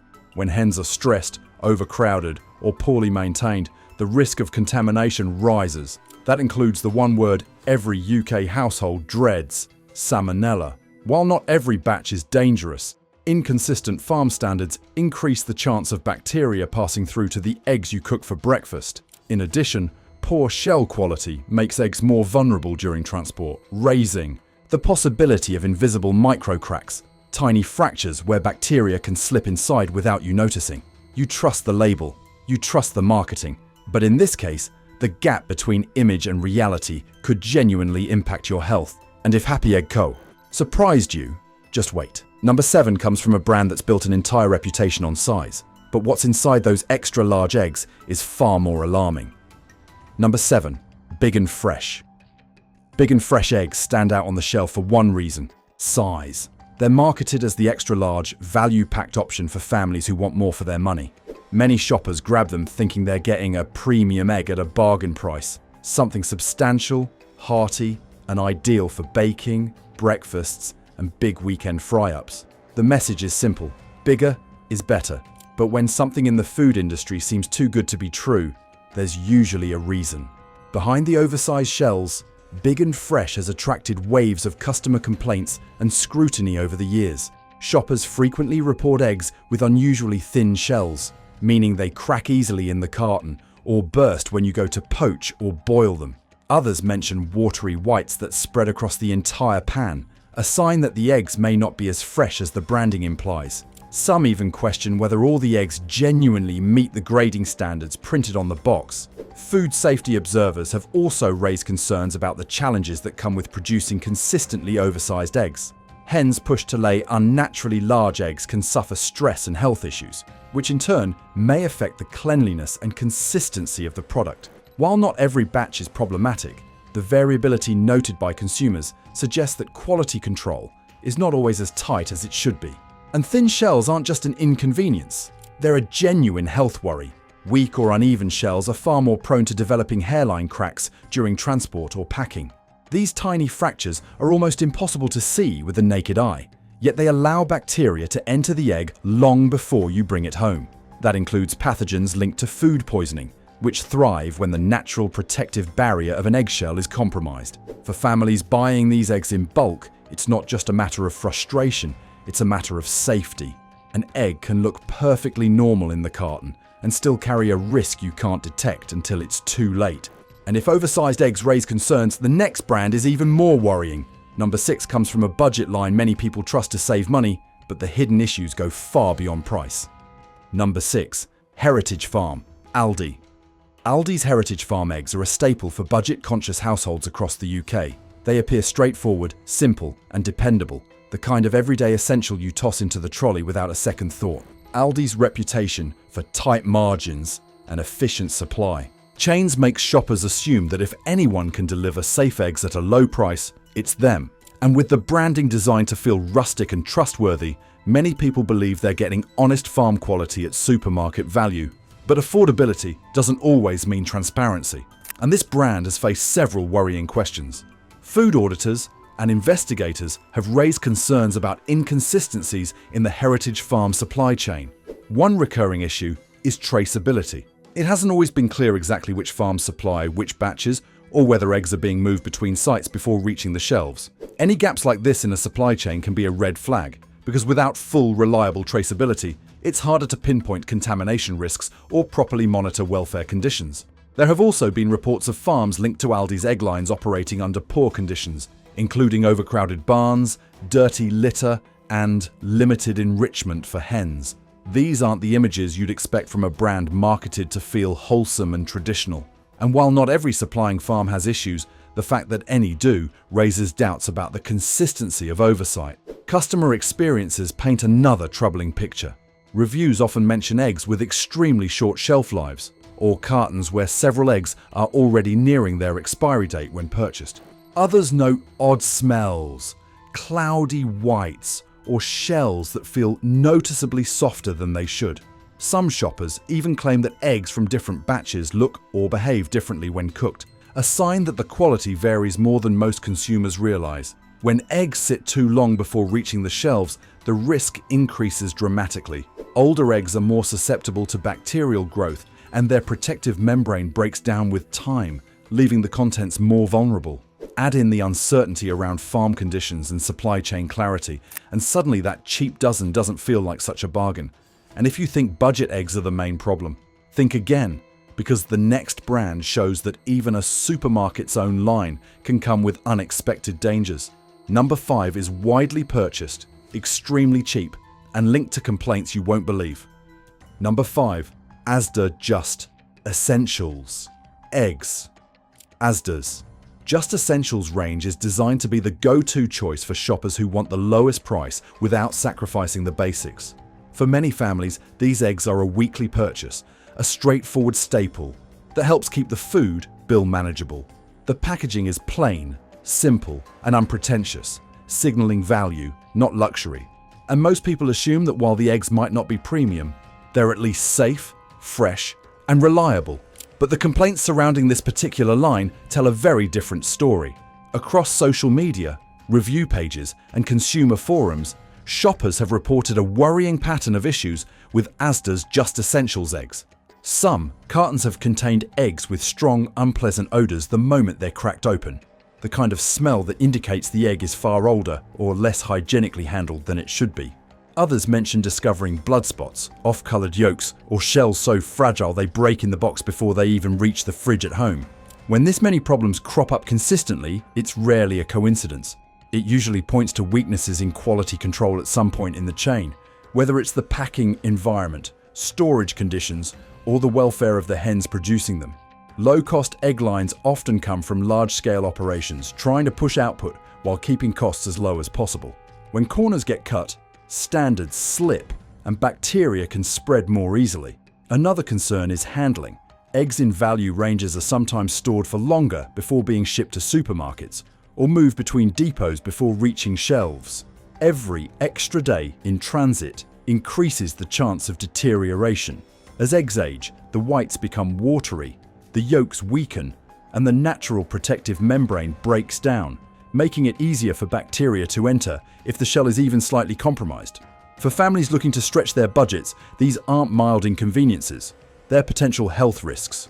A bad egg can lead to food poisoning that strikes fast and hard, especially in children, the elderly, or anyone with a weaker immune system. And with budget eggs, it's incredibly difficult for the average shopper to tell which cartons are safe and which ones have already gone downhill. Before we move on, if you're finding this breakdown eye-opening, take a moment to like this video and subscribe. It helps more viewers stay informed. And trust me, the brands coming next are even more shocking. Because if you think low-cost supermarket eggs are concerning, brace yourself. Number 4 is a brand many people buy believing it supports better farming and higher standards. But the truth flips that belief completely upside down. Number 4. Sainsbury's Basics Woodland Eggs. Sainsbury's Basics and its Woodland branded alternatives have long been go-to options for shoppers looking for consistency and affordability. Sainsbury's is known for its detailed sourcing policies, and many customers assume that its egg lines, especially anything labelled woodland or outdoor, are produced to clearly defined standards. The packaging gives the impression of eggs coming from hens with access to natural environments and responsible farming practices. But when you look closely at the feedback from shoppers and reports from consumer groups, the picture becomes more complicated. Not scandalous, but definitely less tidy than the branding suggests. Over the years, reviewers have expressed confusion and frustration about the inconsistency between different batches of these eggs. Some customers report strong, rich yolks and firm whites, while others claim their cartons contain eggs that seem unusually pale, oddly shaped, or quick to deteriorate in the fridge. These differences don't indicate wrongdoing. They simply reflect the reality that supermarket egg supply chains are often large, complex, and variable. For ranges like Woodland, which suggest outdoor or enriched environments, the challenge is clarity. Not all woodland or outdoor descriptors are regulated terms in the same way free range is. This means consumers sometimes buy based on impressions, assuming the label guarantees a specific standard of hen lifestyle, when in fact the phrase may refer simply to the style of farming rather than a strict welfare definition. It isn't that the eggs are unsafe. There is no public evidence suggesting that. The real issue is transparency. Some customers feel the branding implies more than it guarantees, which creates a sense of mistrust when the product varies from box to box. For a shopper trying to make ethical or predictable choices, this inconsistency alone can be unsettling. And when you're buying eggs weekly, small variations can make the difference between a reliable staple and a product that leaves you questioning what you're really paying for. And if branding confusion bothers you, the next one is even more surprising, because it comes from a retailer known for its premium image. Number 3 shows how even top-end supermarket labels aren't immune to scrutiny. Number 3. M&S Select Farms eggs. Marks & Spencer has built its entire reputation on quality. For decades, shoppers have viewed M&S as the safe bet, the place where food is held to a higher standard, where premium sourcing and strict oversight justify the price tag. Their Select Farms labels, including their egg range, are designed to reassure customers that every step of production has been carefully monitored. For many households, M&S eggs feel like the upgrade option, the choice for people who want something consistent, dependable, and perhaps a bit more ethical than the budget alternatives. The branding leans heavily on themes of traceability, responsible sourcing, and high welfare expectations. It's the kind of packaging that makes you feel confident before you even open the box. But even premium brands face scrutiny, and public feedback on Select Farms eggs reflects that reality. Over the years, some customers have raised concerns about inconsistency between batches, noting that while many cartons are excellent, others occasionally contain eggs with thinner shells or yolks that don't seem as vibrant as expected for the price. These aren't safety issues. There is no public evidence suggesting contamination or wrongdoing, but they do highlight the fact that even premium eggs can vary, depending on seasonal conditions, hen diets, or the specific farm supplying the batch. Another area that has drawn attention is the broader conversation around what Select Farms actually means. M&S defines it as a network of approved British farms that meet the retailer's own sourcing standards. These standards are publicly available, but they are not a separate farming system in the way free-range or organic are.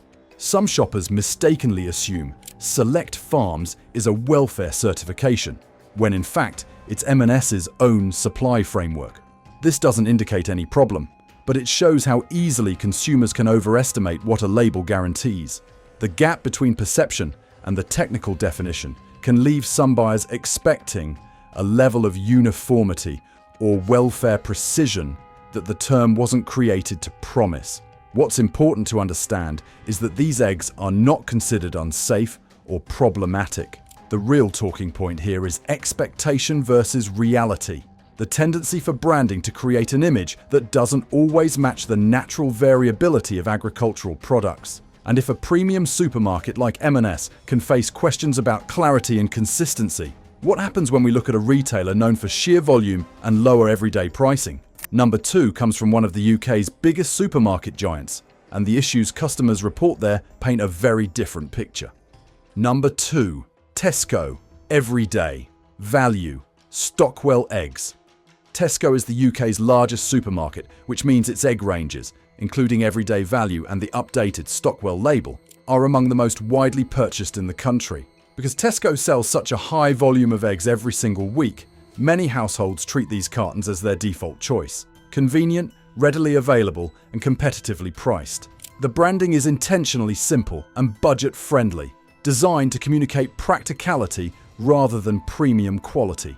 Most shoppers assume that because Tesco oversees such a large supply chain, standards must be tightly controlled. And to their credit, Tesco does publish detailed sourcing policies and participates in national assurance schemes. But large-scale retail always comes with challenges, and public feedback reveals a mixed picture. One of the most common themes in customer reviews is variation between batches. Some cartons contain perfectly normal eggs, while others include shells that feel slightly thinner, yolks that are a bit paler, or whites that behave differently when cooked. None of these observations point to safety issues. There is no public evidence of contamination or major problems with Tesco's egg lines, but they do underline how mass production supply chains can make consistency harder to maintain compared with smaller, more specialized brands. Another frequent point raised by shoppers is the shelf life. Some consumers report cartons with long, reliable dates, while others have purchased eggs that seem closer to their best before window than expected. This doesn't mean anything unsafe is happening. Rather, it reflects the sheer number of distribution centres, farms, and logistical routes involved in supplying the UK's largest supermarket. More movement means more variability. There is also the recurring conversation about what value eggs actually represent.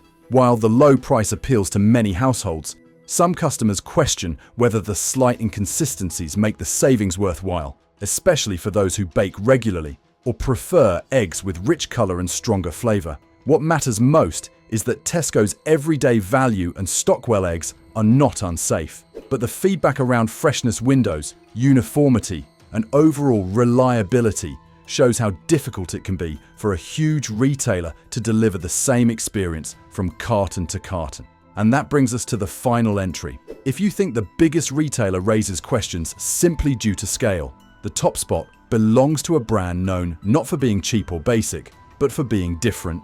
Number 1 challenges assumptions in an entirely new way. Number 1, Clarence Court. Clarence Court stands out instantly on the supermarket shelf. With its bold colours, heritage breeds, and premium presentation, it looks and feels different from standard supermarket eggs. Many shoppers see these cartons as the special occasion choice. The eggs you buy when you want richer flavour, stronger shells, and a more traditional feel. Their Burford Browns and Old Cotswold leg bar varieties have developed something of a cult following, especially among home cooks who swear by the distinctive yolk colour. Part of the appeal comes from the breeds themselves.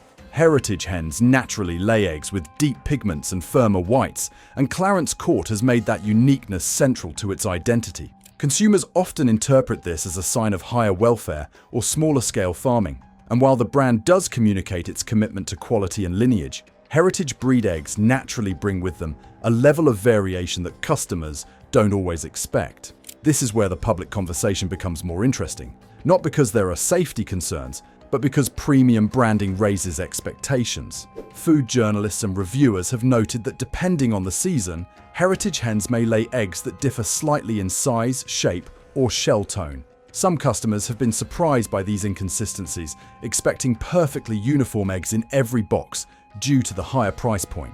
In reality, these variations are normal for traditional breeds and not a sign of poor quality. Quite the opposite.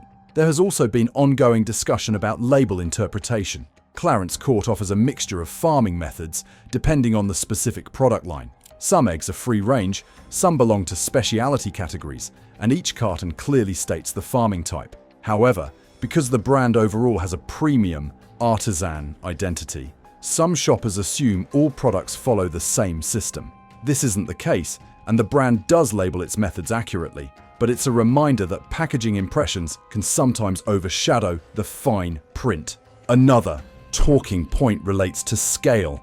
Many people imagine that heritage breed eggs come from small, rustic farms with extremely limited production. But to supply nationwide chains, any brand, even one known for traditional breeds, must operate at a commercial level. This doesn't undermine quality or welfare, but it does challenge the romantic image some consumers have in their heads. Crucially, Clarence Court is not associated with any confirmed safety issues. The discussions surrounding the brand revolve around perception versus reality, price versus expectation, and the unique quirks of heritage breeding, not health risks or wrongdoing. Still, its top ranking here reflects how strongly marketing, presentation, and tradition influence shopper expectations. Clarence Court isn't a brand you need to fear. It's a brand that highlights how easily consumers can build assumptions based on appearance, heritage, and reputation. So far, everything we've looked at has had one thing in common: products that look simple but aren't. The next category takes that problem to its extreme. It lives in your freezer, promises convenience, and trades heavily on nostalgia and comfort. And once you see what's really inside frozen fish and chips, the idea of it being a quick, harmless meal completely falls apart. Number 8. Bird's Eye Fish Fingers. Let's start with Britain's most iconic frozen fish product, Bird's Eye Fish Fingers. They've been around since 1955. Millions of families trust them, and they're far from the quality product people think they're buying. Look at the fish content. Bird's Eye Fish Fingers contain 58% fish. That means 42% is not fish. It's coating, water, and additives. You're paying for batter and breadcrumbs, not fish. A food scientist told me the fish content in bird's eye fingers is the minimum they can use while still marketing the product as fish. The coating is designed to be thick and filling so you don't notice how little actual fish you're eating. But it's not just the quantity, it's the quality. The fish used is Alaska pollock, which sounds exotic and premium. It's actually one of the cheapest fish available. It's caught in massive quantities using industrial trawling methods that devastate ocean floors. The fishing method is particularly destructive. Bottom trawling drags enormous nets across the ocean floor, destroying marine habitats that take decades to recover. Everything in the path gets caught. Fish, coral, marine mammals. Most of it is thrown back dead. The bycatch is enormous. For every kilogram of Alaska pollock caught, several kilograms of other marine life are killed and discarded. This includes endangered species, juvenile fish, and critical ecosystem species. The fish itself is also processed aggressively. It's mechanically separated, which means the flesh is stripped from bones using high-pressure water. This creates a paste that's then reformed into finger shapes. You're not eating fish fillets. You're eating reconstituted fish paste. The ingredients list is concerning. After fish, you see, wheat flour, water, vegetable oils, breadcrumbs, salt, raising agents, stabilizers, and colorings. Real fish need none of these additives. The coating is also deceptive. It's bright orange, suggesting a golden, crispy finish. That color comes from colorings, not from quality ingredients or proper cooking. It's an artificial color designed to look appealing. The taste reflects the poor quality. Bird's eye fish fingers taste more of the coating than fish. The fish flavor is minimal and slightly chemical. That's because the fish has been so processed that natural flavor is gone, replaced with flavorings. Number 7. Young's Gastro Fish and Chips. Young's markets their gastro range as premium quality. The name suggests restaurant quality food. The reality is industrial frozen fish with fancy packaging. The fish content is around 60%, barely better than bird's eye. The rest is batter, coating, and water. You're getting less than 2/3 actual fish. A former Young's employee told me, the gastro range was created to capture customers willing to pay more, but the fish quality was the same as our standard range. We used better batter ingredients and fancier packaging, but the core product was identical. The fish used is haddock, which is marketed as premium compared to pollock. But the haddock in Young's products comes from intensive fishing operations with minimal welfare or sustainability standards. The batter contains wheat flour, water, modified starch, raising agents, salt, and various additives. Real fish and chips use simple batter, flour, water, maybe beer. Young's version is an industrial coating designed for mass production. The modified starch is particularly problematic. It's used to make the batter crispy and golden when cooked, but it's heavily processed and provides no nutritional value. It's a cheap solution to creating texture without using quality ingredients. The chips are also terrible. They're not made from whole potatoes. They're made from reconstituted potato, which is dried potato that's been rehydrated and formed into chip shapes. You're eating potato powder, not actual potatoes. The texture of the chips reveals this. They're uniformly shaped, identical in size, and have a starchy, paste-like interior. Real chips have irregular shapes and fluffy interiors. These are manufactured products. The price is also unjustified. Young's Gastro costs around £5 for a single portion. You can buy better quality fish and chips from a proper fish and chip shop for similar or less money. The cooking instructions are also telling. Young's recommends baking at high temperature for exactly 22 minutes. Real food doesn't require such precise timing. Industrial products do so because they're designed for consistent results, not quality. The taste is disappointing. The fish is bland and watery. The batter is thick and greasy. The chips are starchy and lack potato flavor. Nothing about it justifies the premium price or gastro branding. When I compared Young's Gastro to fish and chips from an actual gastropub, the differences were obvious. The gastropub fish was thick, flaky, and flavorful with light, crispy batter. Young's was thin, mushy fish in a heavy, greasy coating. The gastro label is pure marketing fiction. Number 6. Iceland Luxury Fish and Chips. Iceland's luxury range suggests quality and premium ingredients. Like Young's, it's marketing deception for industrial frozen food. The fish content is 55% lower than Young's. Nearly half of what you're buying is coating, water, and additives. The fish itself is the cheapest available pollock. An industry insider told me, Iceland sources the absolute cheapest fish on the global market. Their buyers look for the lowest price per ton, regardless of quality or sustainability. The luxury label is pure marketing with no connection to actual quality. The batter is loaded with additives. Modified maize starch, wheat flour, raising agents, salt, emulsifiers, and colorings. This isn't food. It's an industrial coating designed to create the appearance of quality fish and chips. The emulsifiers used include mono and diglycerides of fatty acids. These are used to create a uniform batter texture and prevent separation. They're also used in industrial lubricants and cosmetics. You're eating the same chemicals used in hand cream. The chips are reconstituted potato-shaped to look hand-cut. They have irregular shapes to suggest authenticity, but they're all made from potato paste in a factory. The irregular shapes are manufactured, not natural. The fish is also treated with sodium tripolyphosphate. This chemical is used to retain water in the fish, increasing weight and profit. You're paying for water that's been chemically bound to fish protein. When you cook Iceland's luxury fish, you'll notice liquid pooling in the tray. That's the chemically retained water being released. The fish can lose up to 20% of its weight during cooking as this water evaporates. You paid for that water at fish prices. The environmental impact is terrible. The fish is caught using methods that destroy ocean ecosystems. It's processed in factories with massive carbon footprints. It's frozen and shipped hundreds of miles. The environmental cost per meal is enormous.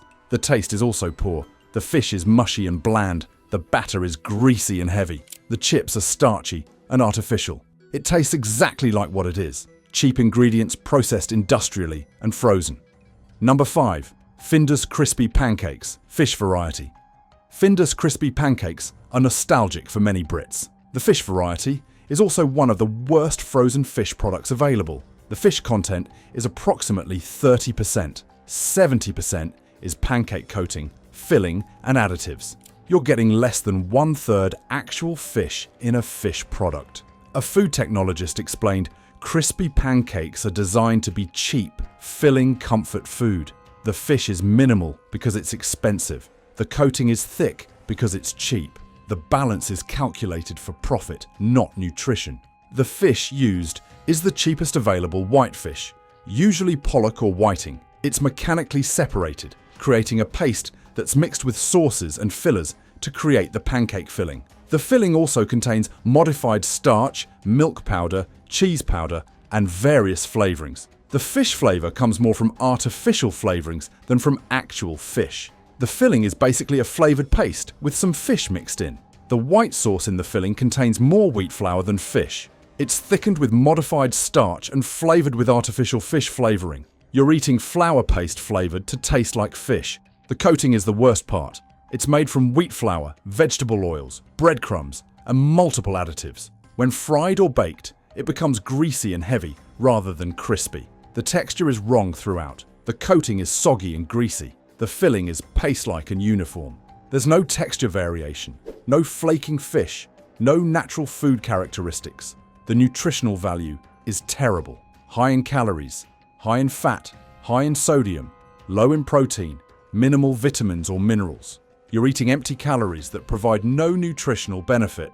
A single Findus fish crispy pancake contains over 300 calories, with 20 grams of fat and 1.2 grams of salt. That's for a product containing less than 15 grams of actual fish. The calorie to nutrition ratio is terrible. The taste is nostalgic for some people, but objectively, it's poor.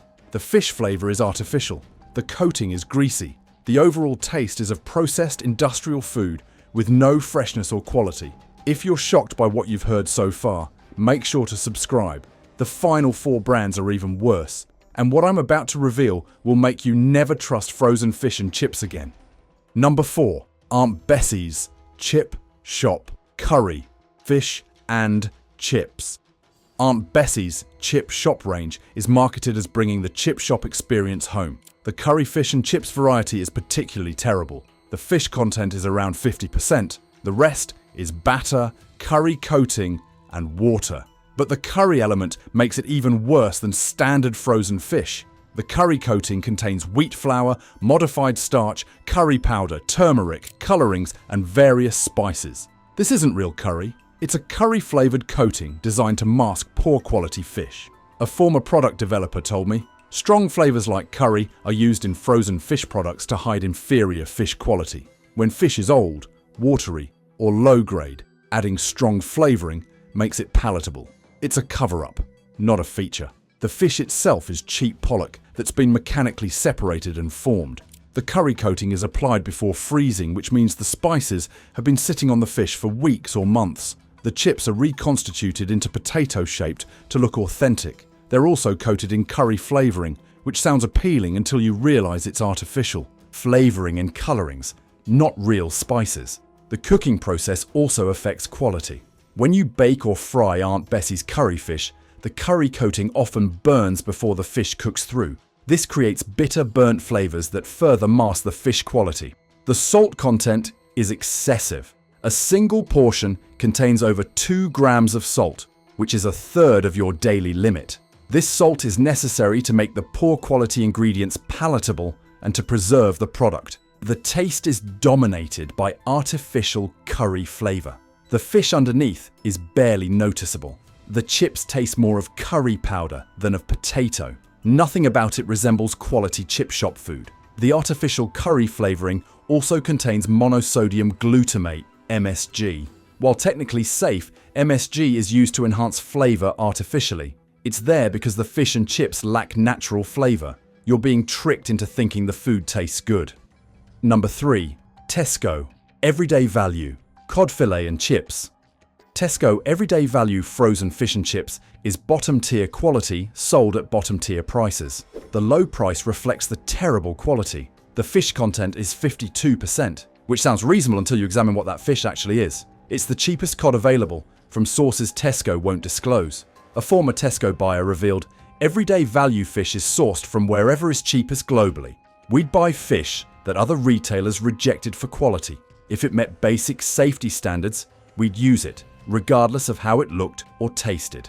The cod is also treated with sodium tripolyphosphate to retain water. This chemical allows Tesco to sell you water at fish prices. The fish can be up to 20% added water by weight. The batter is minimal and of poor quality. It's thin, breaks easily when cooked, and becomes soggy quickly. This is because the batter contains cheap ingredients and minimal raising agents. The chips are the worst I've tested. They're made from reconstituted potato with added starch and stabilizers. When cooked, they become either soggy or rock hard. There's no middle ground because the ingredients are too poor. The taste is terrible. The fish is watery and bland. The batter is greasy and flavorless. The chips taste of starch and additives, not potato. It's barely edible even when you're hungry. The environmental impact is also concerning. Tesco sources from fisheries with poor sustainability ratings. The cod fishery has been heavily overfished, yet Tesco continues buying the cheapest cod available regardless of environmental impact. The packaging provides zero transparency. There's no information about where the cod was caught, what methods were used, or what sustainability standards were met. This lack of information suggests Tesco has something to hide. When I cooked Tesco Value fish and chips, the fish released so much water that it pooled in the baking tray. This is the chemically retained water being released during cooking. You're literally watching the water you paid for evaporate. The texture after cooking was also wrong. The fish was mushy and fell apart easily. Real cod has firm, flaky flesh. This was paste-like and uniform. The mechanically separated fish, combined with water retention chemicals, creates this artificial texture. I weighed the fish before and after cooking. It lost 23% of its weight. Nearly a quarter of what you paid for was water that disappeared during cooking. This is deliberate fraud dressed up as food processing. Number 2. Asda Smart Price breaded fish fillets and chips.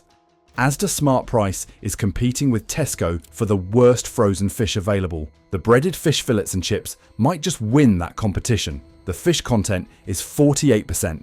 More than half of the product is breading, coating, and water. You're getting less fish than non-fish in a fish product. The fish used is unspecified white fish, which means whatever is cheapest when they're manufacturing. It could be pollock, whiting, or any cheap white fish. There's no consistency, no quality standards, An Asda supplier told me, smart price products are made with whatever ingredients hit the target price. Quality doesn't matter, consistency doesn't matter. If we can make it for the target cost, Asda will buy it. The breading is thick and heavy. It's designed to bulk out the product and create the illusion of substance. When cooked, it absorbs oil and becomes greasy and heavy. The breading to fish ratio is calculated to maximize profit. The thick breading means you're paying for wheat flour and breadcrumbs at fish prices. A serving that looks substantial is mostly coating. The chips are reconstituted potatoes with added palm oil. Palm oil is used because it's cheap, despite the environmental destruction its production causes. Every Asda Smart Price chip contributes to rainforest destruction. The additives are extensive: stabilizers, emulsifiers, raising agents, modified starches, and preservatives. These chemicals are necessary because the base ingredients are so poor that they need artificial assistance to be edible. The fish is also extremely thin. I measured several fillets. They range from 4 to 6 millimeters thick. This isn't a fillet, it's a thin layer of fish paste wrapped in thick breading. The taste is the worst of any frozen fish I tested. The fish is mushy and tasteless. The breading is greasy and heavy. The chips are starchy and artificial. Nothing tastes like real food. The price seems appealing at under £2, but you're getting virtually no actual fish. The nutritional value is minimal. The quality is non-existent. You'd get better value and nutrition from eating cardboard. When I calculated the actual fish content by weight, each serving contained approximately 35 grams of fish. That's less fish than a single fish finger. The rest was coating, water, and chips. You're being massively deceived about what you're buying. Number 1. Iceland takeaway. Fish and chips. And here we are. The worst frozen fish and chips in the UK. Iceland takeaway fish and chips. This product represents everything wrong with frozen fish. The fish content is 45%. More than half is coating batter and water. But the quality of that 45% fish is the worst in the industry. The fish is unspecified white fish from undisclosed sources. Iceland won't tell you what fish it is, where it was caught, or what methods were used. This lack of transparency is a massive red flag. An industry insider revealed shocking information. Iceland takeaway fish is made from whatever fish didn't sell to other buyers. It might be a fish approaching its shelf life. It might be fish with quality issues. It's the bottom of the market. The fish is also heavily treated with water retention chemicals. When I cooked Iceland fish, it released more water than any other brand. The fish shrank visibly in the oven as the chemically bound water evaporated. I weighed Iceland fish before and after cooking. It lost 28% of its weight. Nearly a third of what you paid for was water. This is the highest water loss of any brand I tested. You're being massively ripped off. The batter is terrible. It's thin, greasy, and becomes soggy almost immediately after cooking. This is because Iceland uses the cheapest possible batter ingredients with minimal quality control. The chips are made from reconstituted potato mixed with rice flour and modified starch. They're not even pure potatoes. They're potatoes mixed with cheap fillers to reduce costs. The taste is appalling. The fish is watery and has an off, slightly chemical flavor. The batter is greasy and flavorless. The chips are starchy and taste nothing like potatoes. The texture is equally bad.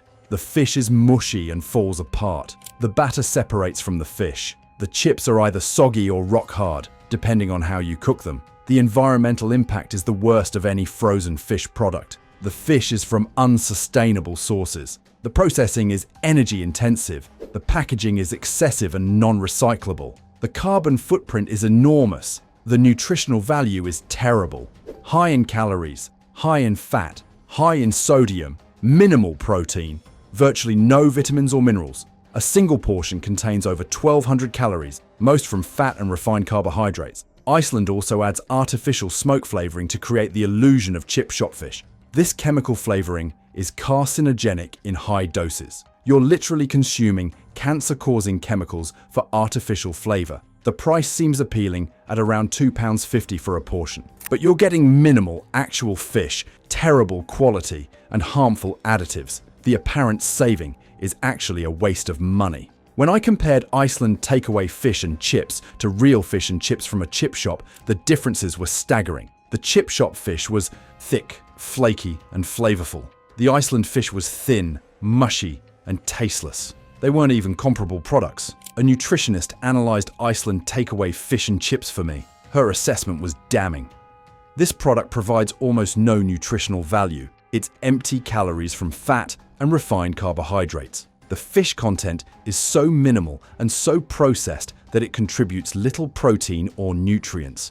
You'd be better off eating almost anything else. The manufacturing process is also concerning. The fish is processed in factories with minimal quality control. Multiple investigations have found hygiene issues in factories producing Iceland products. Your fish might be contaminated before it even reaches your freezer. Don't panic. Simply take better steps for your health. Buy fresh fish from fishmongers who can tell you exactly where it was caught and how. Or visit a proper fish and chip shop that makes food fresh. If you must buy frozen fish, choose brands certified by the Marine Stewardship Council with high fish content and minimal additives. Better yet, learn to make fish and chips at home with fresh ingredients. Your health, your wallet, and the ocean will thank you. We're moving away from frozen meals and into breakfast cereal. Specifically, the cereals heavily marketed as healthy choices for older adults. And once you see the sugar, additives, and processing involved, it becomes obvious why these products are doing real harm to seniors.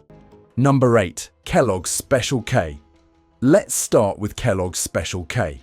It's marketed as a healthy, diet-friendly cereal. For seniors, it's a sugar-loaded, nutritionally poor breakfast that causes more harm than good.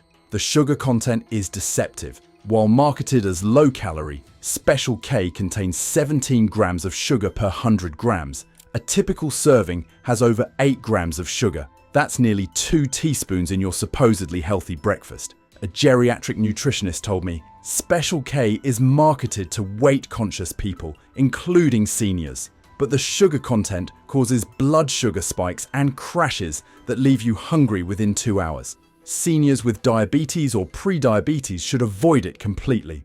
The main ingredient is rice flour, which is highly refined and has a high glycemic index. This means it raises blood sugar rapidly, almost as fast as pure sugar. For seniors with insulin resistance or diabetes, this is dangerous. The whole grain content is minimal. Despite claims of containing whole grains, the primary ingredient is refined rice flour. The small amount of wheat bran added doesn't make it a whole grain cereal. The sodium content is concerning. Special K contains 300 milligrams of sodium per 100 grams. A typical serving has around 150 milligrams. For seniors on low-sodium diets, this adds unnecessary sodium to breakfast. The protein content is also inadequate, only about 7 grams per 100 grams. For seniors who need adequate protein to maintain muscle mass, this is far too low. The fortification is misleading. Special K is fortified with synthetic vitamins and minerals. Your body absorbs these poorly compared to natural nutrients from whole foods. The price at supermarkets is around £3 for 300 grams, so you're paying for marketing and brand recognition, not nutritional quality. Number 7. Weetabix. Weetabix is marketed as a wholesome British breakfast staple. For seniors, it's a high-glycemic, low-protein cereal that fails to provide adequate nutrition for aging bodies. The main ingredient is whole wheat, which sounds good until you understand the processing. The wheat is cooked, formed, and baked at high temperatures, which damages nutrients and creates a product with a high glycemic index. A dietitian specializing in senior nutrition explained, Weetabix raises blood sugar almost as rapidly as white bread. The processing breaks down the grain structure, making the carbohydrates very quickly absorbed. Seniors with diabetes should avoid it. The sugar content is around 4.4 grams per biscuit. While lower than many cereals, it's still added sugar that seniors don't need. The cereal also tastes bland, leading people to add more sugar, honey, or fruit. The sodium content is high at 270 milligrams per 100 grams. 2 biscuits contain around 100 milligrams of sodium. This adds up quickly for seniors on sodium-restricted diets. The protein content is inadequate, only about 10 grams per 100 grams. 2 biscuits provide about 4 grams of protein. Seniors need 20 to 30 grams of protein at breakfast to maintain muscle mass. The texture is also problematic.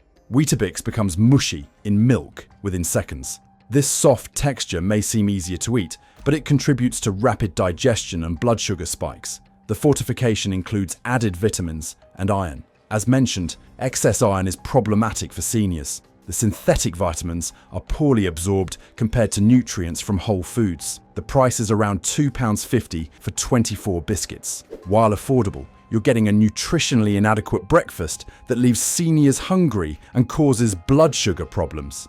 When I tested Weetabix, it dissolved into mush within 30 seconds in milk. The taste was bland and required added sweetness. Blood sugar spiked rapidly and crashed within 2 hours. The fiber content is better than Special K at about 10 grams per 100 grams. However, this is still inadequate for seniors who need much higher fiber intake for digestive health. The calcium fortification is also questionable. Weetabix adds calcium carbonate, which is poorly absorbed. Seniors need calcium from dairy or well-absorbed supplements, not rock-based additives, in cereal. The wheat used is also heavily sprayed with pesticides. Conventional wheat is one of the most pesticide-heavy crops. Seniors have accumulated decades of pesticide exposure and don't need more from breakfast cereal.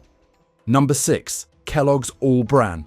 Kellogg's All Bran is marketed specifically to seniors for digestive health. The reality is it's an unpleasant, over-processed cereal with problematic ingredients that cause more digestive issues than it solves. The fiber content is very high at 27 grams per 100 grams. While fiber is important, this extreme amount can cause severe digestive discomfort, especially for seniors with sensitive digestive systems. A gastroenterologist told me, All Bran's extreme fiber content causes bloating, gas, and cramping in many people, especially seniors with existing digestive issues.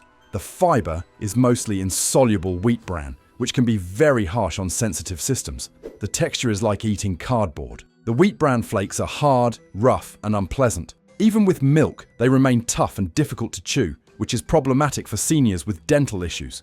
The sugar content is also high despite health claims. All Bran contains around 18 grams of sugar per 100 grams. A typical serving has about 9 grams of added sugar.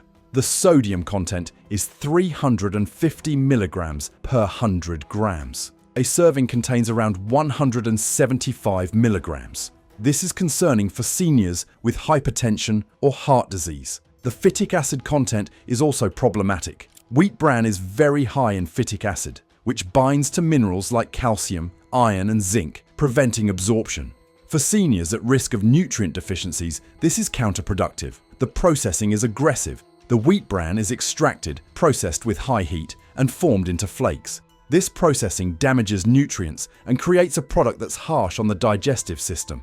The price is around £3 for 500 grams. You're paying for extreme fiber that many seniors can't tolerate, and a cereal that tastes terrible. When I tested All Bran, the texture was immediately off-putting. Even after soaking in milk, the flakes remained tough and scratchy. Within hours of eating, I experienced severe bloating and gas. The insoluble fiber in All Bran can also worsen certain digestive conditions. Seniors with diverticulitis, IBS, or inflammatory bowel disease may find their symptoms worsen with high insoluble fiber intake. The lack of protein is also problematic. All Bran has only about 10 grams of protein per 100 grams. A serving provides about 5 grams, which is inadequate for senior breakfast needs. Number 5. Nestlé Cheerios. Cheerios are marketed as heart-healthy due to their oat content. For seniors, they're a sugar-loaded, over-processed cereal that provides minimal nutritional benefit despite health claims. The sugar content is high. Original Cheerios contain around 17 grams of sugar per 100 grams. The Honey Nut variety contains nearly 30 grams. This is far too much sugar for seniors, especially those with diabetes. A cardiologist specializing in elderly care told me, Cheerios' heart-healthy claims are misleading. Yes, oats contain beta-glucan, which can lower cholesterol, but the processing and added sugar negate most benefits. Seniors would be better off eating actual oatmeal. The oats are heavily processed. They're ground, cooked under pressure, formed into O shapes, and toasted at high temperatures. This processing destroys much of the nutritional value of oats. The sodium content is concerning. Cheerios contain around 300 milligrams of sodium per 100 grams. A typical serving has around 140 milligrams. This adds unnecessary sodium to senior diets. The protein content is inadequate, only about 7 grams per 100 grams. A serving provides about 3 to 4 grams of protein. This is far too low for seniors who need substantial protein at breakfast. The whole grain claims are misleading.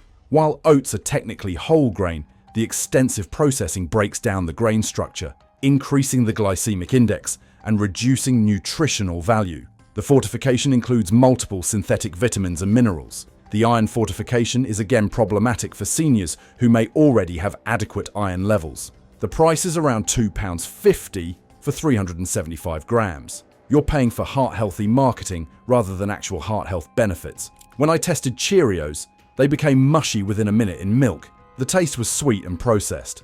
Blood sugar spiked significantly despite the oat content. The beta-glucan content, which provides the cholesterol-lowering effect, is minimal after processing. You'd need to eat massive quantities of Cheerios to get meaningful beta-glucan, which would mean consuming excessive sugar and calories. The texture is also problematic for seniors with dental issues. The O shapes can get stuck in teeth or dentures, and the processed texture is unnatural and unpleasant. The honey nut variety is even worse for seniors. It contains nearly 30 grams of sugar per 100 grams. A single serving has about 13 grams of sugar. This is catastrophically high for diabetic or pre-diabetic seniors. If you're concerned about what you've heard so far, make sure to subscribe. The final 4 cereals are even worse for seniors, and what I'm about to reveal could prevent serious health problems.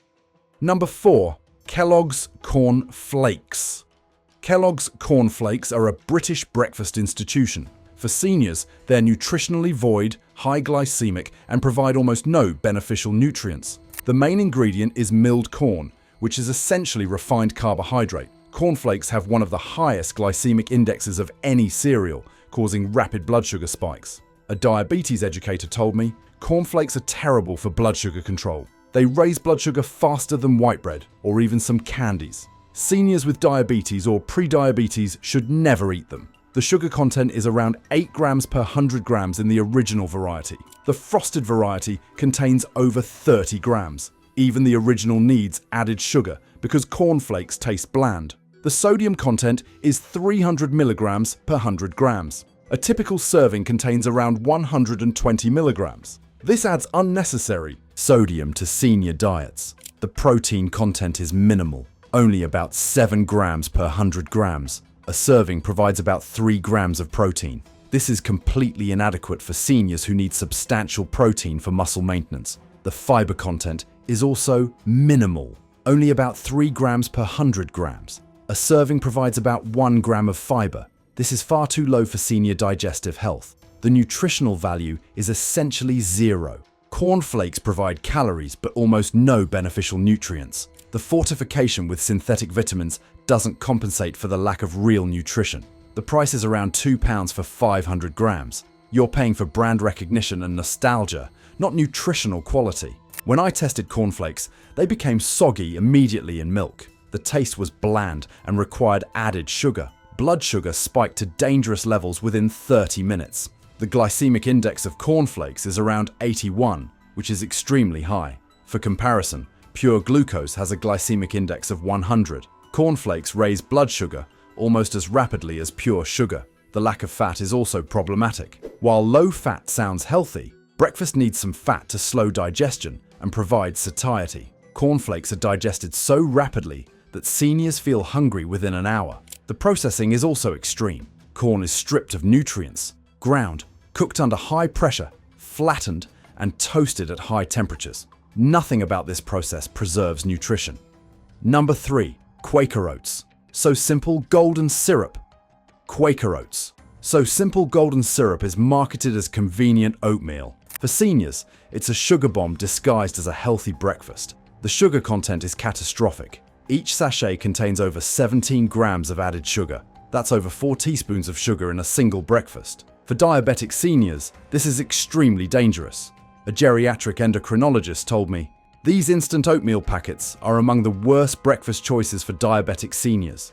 The sugar content causes dangerous blood sugar spikes that damage blood vessels, kidneys, and nerves over time. The oats are highly processed. They're pre-cooked, rolled extremely thin, and often broken into fragments. This processing increases the glycemic index significantly compared to traditional oats. The sodium content is also high. Each sachet contains around 200 milligrams of sodium. For seniors having multiple packets or eating this daily, sodium adds up quickly. The portion size is inadequate. Each sachet is only about 36 grams. Seniors need larger portions for adequate calories and nutrition. But eating 2 sachets means consuming over 34 grams of sugar. The artificial flavoring is also concerning. The golden syrup flavor comes from artificial flavors, not real golden syrup.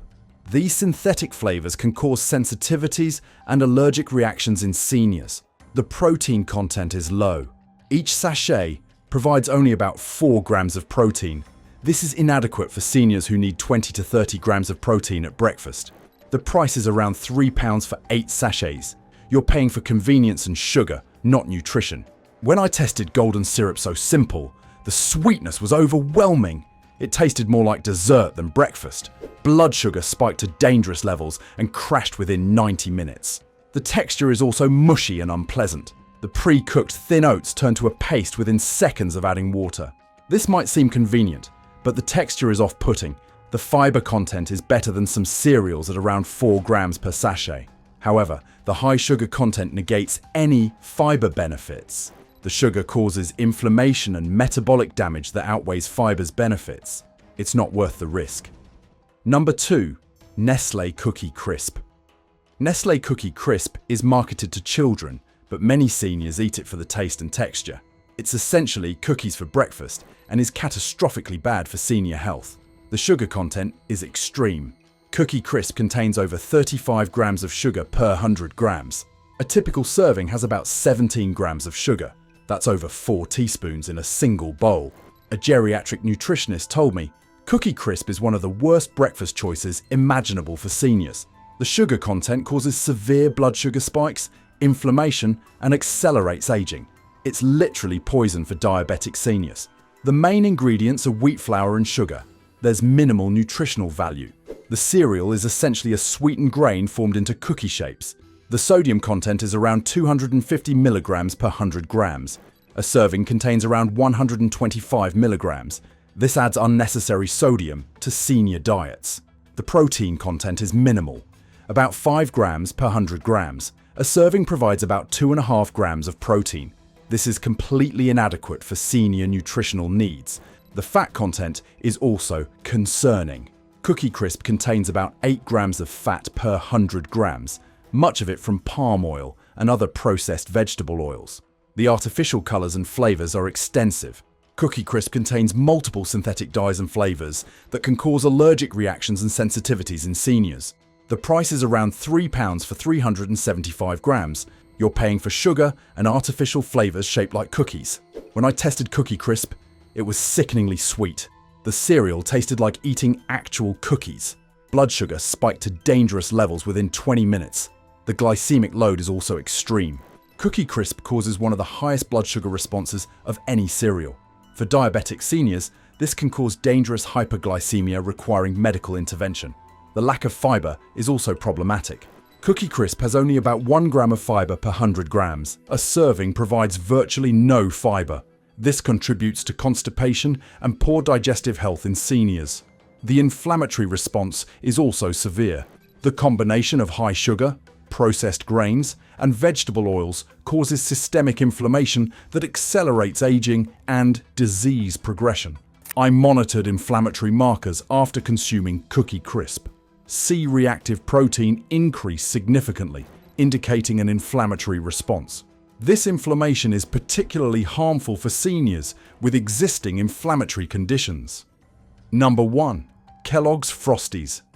And here we are, the worst cereal for seniors in UK supermarkets.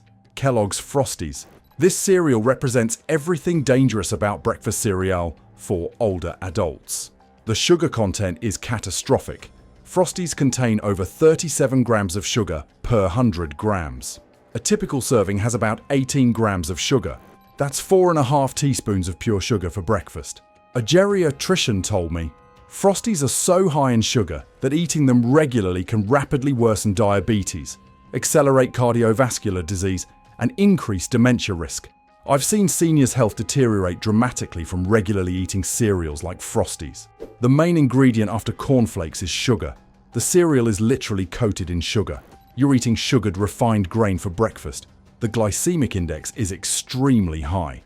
Frosties cause blood sugar to spike faster than almost any other cereal.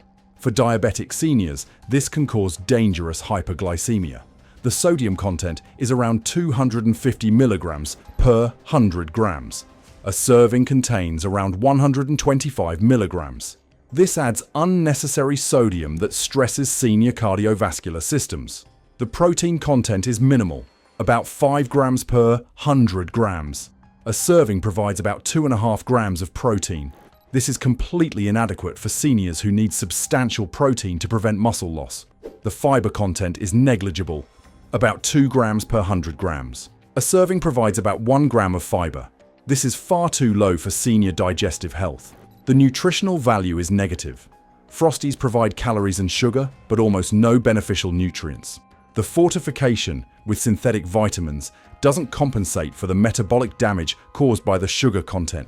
The price is around £3 for 500 grams. You're paying for sugar coating and cartoon mascot marketing. When I tested Frosties, the sweetness was overwhelming. The sugar coating dissolved in milk, creating a super sweet milk that was undrinkable. Blood sugar spiked to dangerous levels within 15 minutes. The impact on blood sugar is severe. I measured blood glucose after eating Frosties. Within 30 minutes, blood sugar had increased by over 80 milligrams per deciliter. This kind of spike is catastrophic for diabetic seniors. The sugar coating also causes tooth decay. For seniors with dental issues or dentures, the sticky sugar coating adheres to teeth and gums, promoting bacterial growth and decay. The addiction potential is also concerning. The high sugar content creates addictive eating patterns. Seniors who eat Frosties regularly often crave them and struggle to switch to healthier options. The inflammatory response is extreme. The massive sugar load causes acute inflammation that damages blood vessels, accelerates atherosclerosis, and increases heart attack and stroke risk. Studies show that high-sugar breakfast cereals like Frosties increase all-cause mortality in seniors. The combination of blood sugar spikes, inflammation, and lack of nutrition creates cumulative damage that shortens lifespan. The cognitive effects are also concerning. High-sugar breakfasts impair cognitive function, worsen memory, and may accelerate cognitive decline. Research links high-sugar consumption to increased Alzheimer's and dementia risk. I spoke to multiple diabetic seniors who ate Frosties regularly. All had poor blood sugar control, multiple complications, and high medication requirements. When they eliminated Frosties and switched to protein-rich, low-sugar breakfasts, their health improved dramatically. The metabolic damage from eating Frosties daily is cumulative and progressive. Each sugary breakfast damages blood vessels, stresses the pancreas, and promotes inflammation. Over months and years, this accelerates aging and disease. Laboratory analysis of Frosties confirmed it's over 37% sugar by weight. You're literally eating more than 1/3 sugar with some cornflakes mixed in. This is not food, it's candy disguised as breakfast. If you are watching this, avoid these 8 cereals completely. The sugar content, lack of protein, and high glycemic index create dangerous health problems. Instead, eat steel-cut oats with nuts and berries, Greek yogurt with ground flaxseed, or eggs with vegetables. These provide protein, healthy fats, fiber, and nutrients that seniors need. Your blood sugar will stabilize, energy will improve, and health will benefit dramatically. Speak to your doctor or a dietitian about the best breakfast choices for your specific health conditions. Real nutrition comes from whole foods, not sugary processed cereals. We've covered what starts your day. Cereals loaded with sugar and empty calories. Now we're moving to something people grab without thinking at lunch, on the go, or as a quick bite. Hot food, pastry, meat, and few products are trusted more blindly than sausage rolls. What's inside them is far worse than most people ever imagine. Number 8. Greggs sausage rolls. Let's start with the most popular sausage roll in Britain, Greggs. They sell millions every year. They're a British institution, and they're selling you one of the lowest quality sausage rolls available. Look at the meat content. Greggs sausage rolls contain just 20% pork. 20%. The other 80% is water, breadcrumbs, rusk, and various additives. You're eating more bread than meat in a product called a sausage roll. A food scientist told me 20% meat content is the legal minimum for sausage rolls. Greggs hits that minimum exactly. They're not trying to make a quality product. They're making the cheapest product legally allowed to be called a sausage roll. But it's not just the quantity, it's the quality. The pork used in Greggs sausage rolls is mechanically recovered meat. This isn't the proper cuts of pork, it's the scraps left on bones after butchering, blasted off with high-pressure water, creating a slurry that gets processed into sausage meat. Mechanically recovered meat can include parts of the animal you would never knowingly eat. Connective tissue, gristle, blood vessels, and fat deposits. It all gets mixed together into a paste, then it's emulsified so you can't see what's actually in there. The texture tells you everything. When you bite into a Greggs sausage roll, the filling is mushy and uniform. Real sausage meat has texture, visible fat, and identifiable meat pieces. Greggs filling is a homogenized paste. An employee told me about the production process. The sausage meat arrives in huge frozen blocks. We defrost it, pipe it into pastry, and bake. There's no skill involved. It's industrial food production at its most basic. The pastry is also terrible quality. It's made with palm oil instead of butter. Palm oil is cheaper, but nutritionally inferior. It's also destroying rainforests and driving orangutans to extinction. Every Greggs sausage roll contributes to environmental destruction. The salt content is excessive. A single Greggs sausage roll contains over 1.3 grams of salt. That's more than 20% of your daily limit in one small pastry. This level of sodium is used to mask the poor quality ingredients and make the product addictive. The additives are concerning. Greggs sausage rolls contain diphosphates, which are used to retain water in the meat. They contain flavor enhancers because the meat itself has no flavor. They contain preservatives to extend shelf life beyond what real food would naturally last. When I heated a Greggs sausage roll and cut it open, I found something disturbing. The meat was grey, not the brown you expect from cooked pork.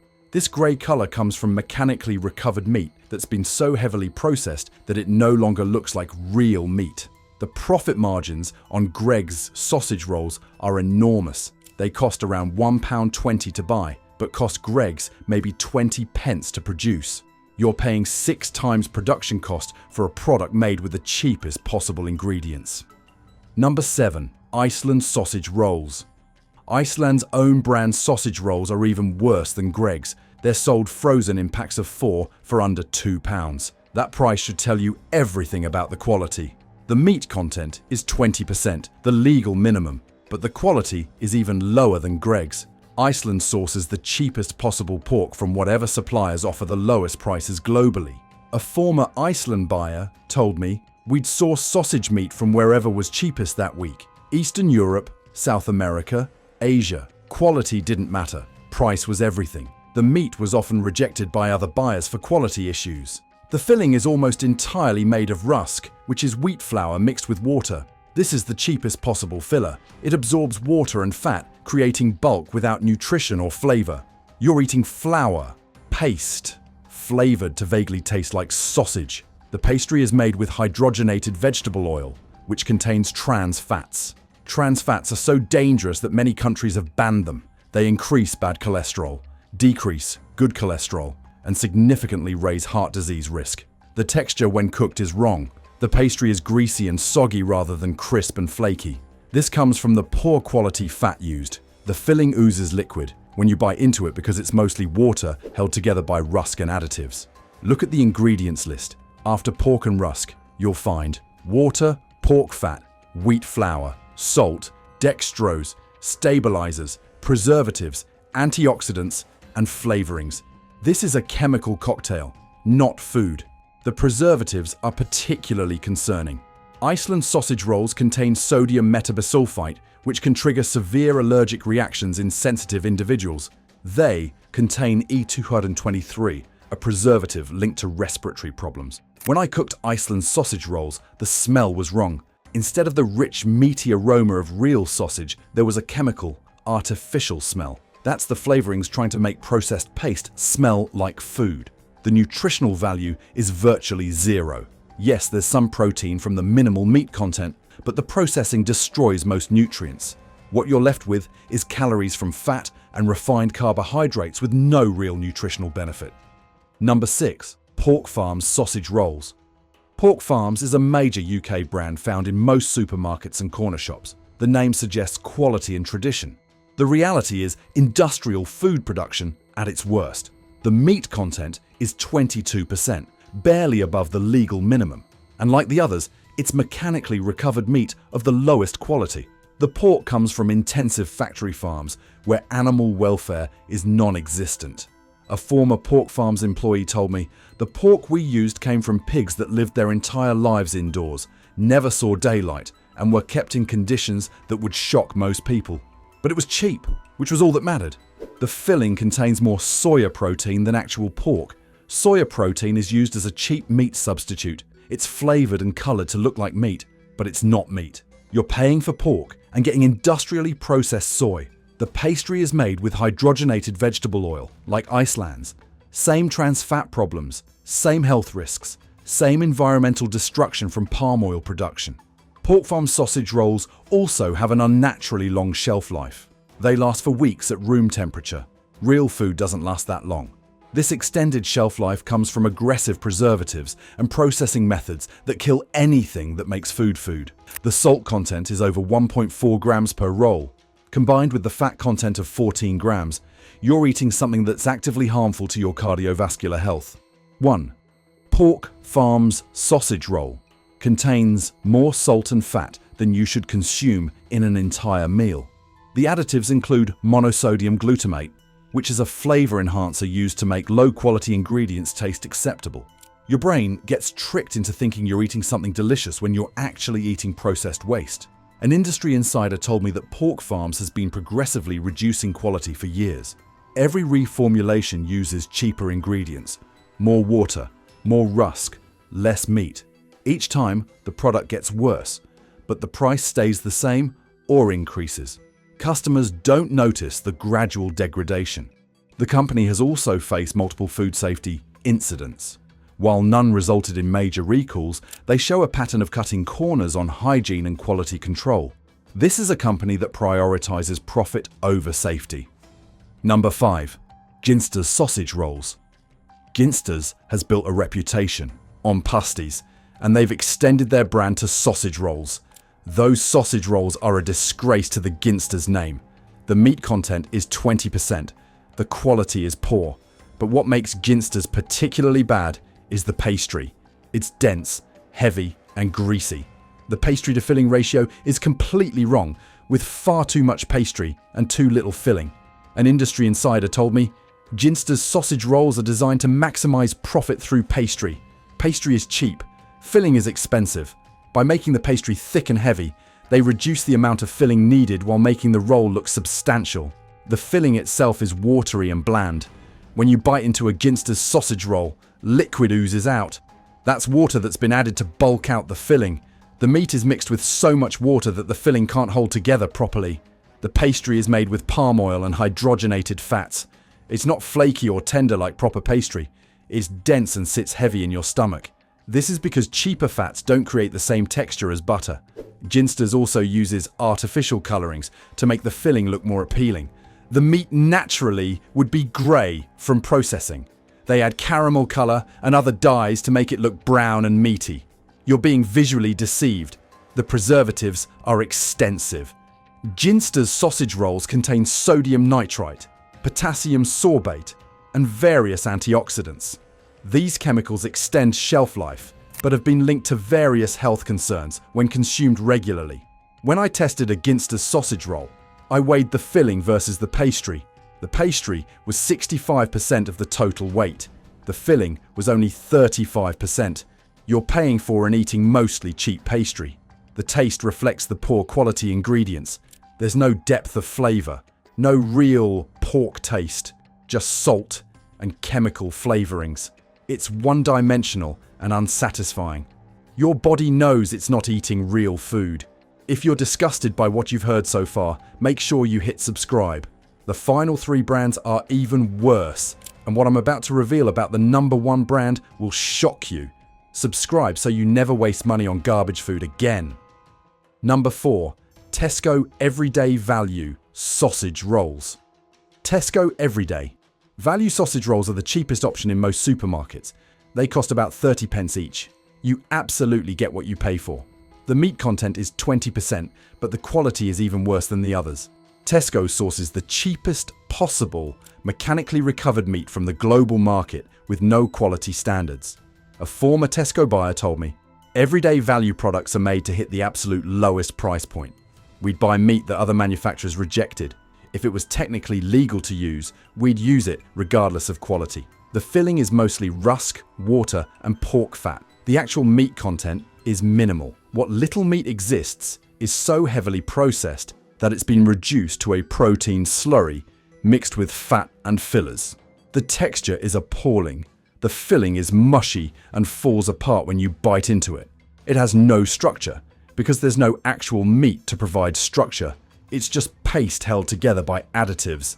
The pastry is the worst I've tested. It's made with the cheapest possible fats and minimal flour. When cooked, it's either burnt on the outside or soggy in the middle. There's no temperature that produces good results because the ingredients are too poor. The additives include E-numbers that Tesco doesn't fully explain on the packaging.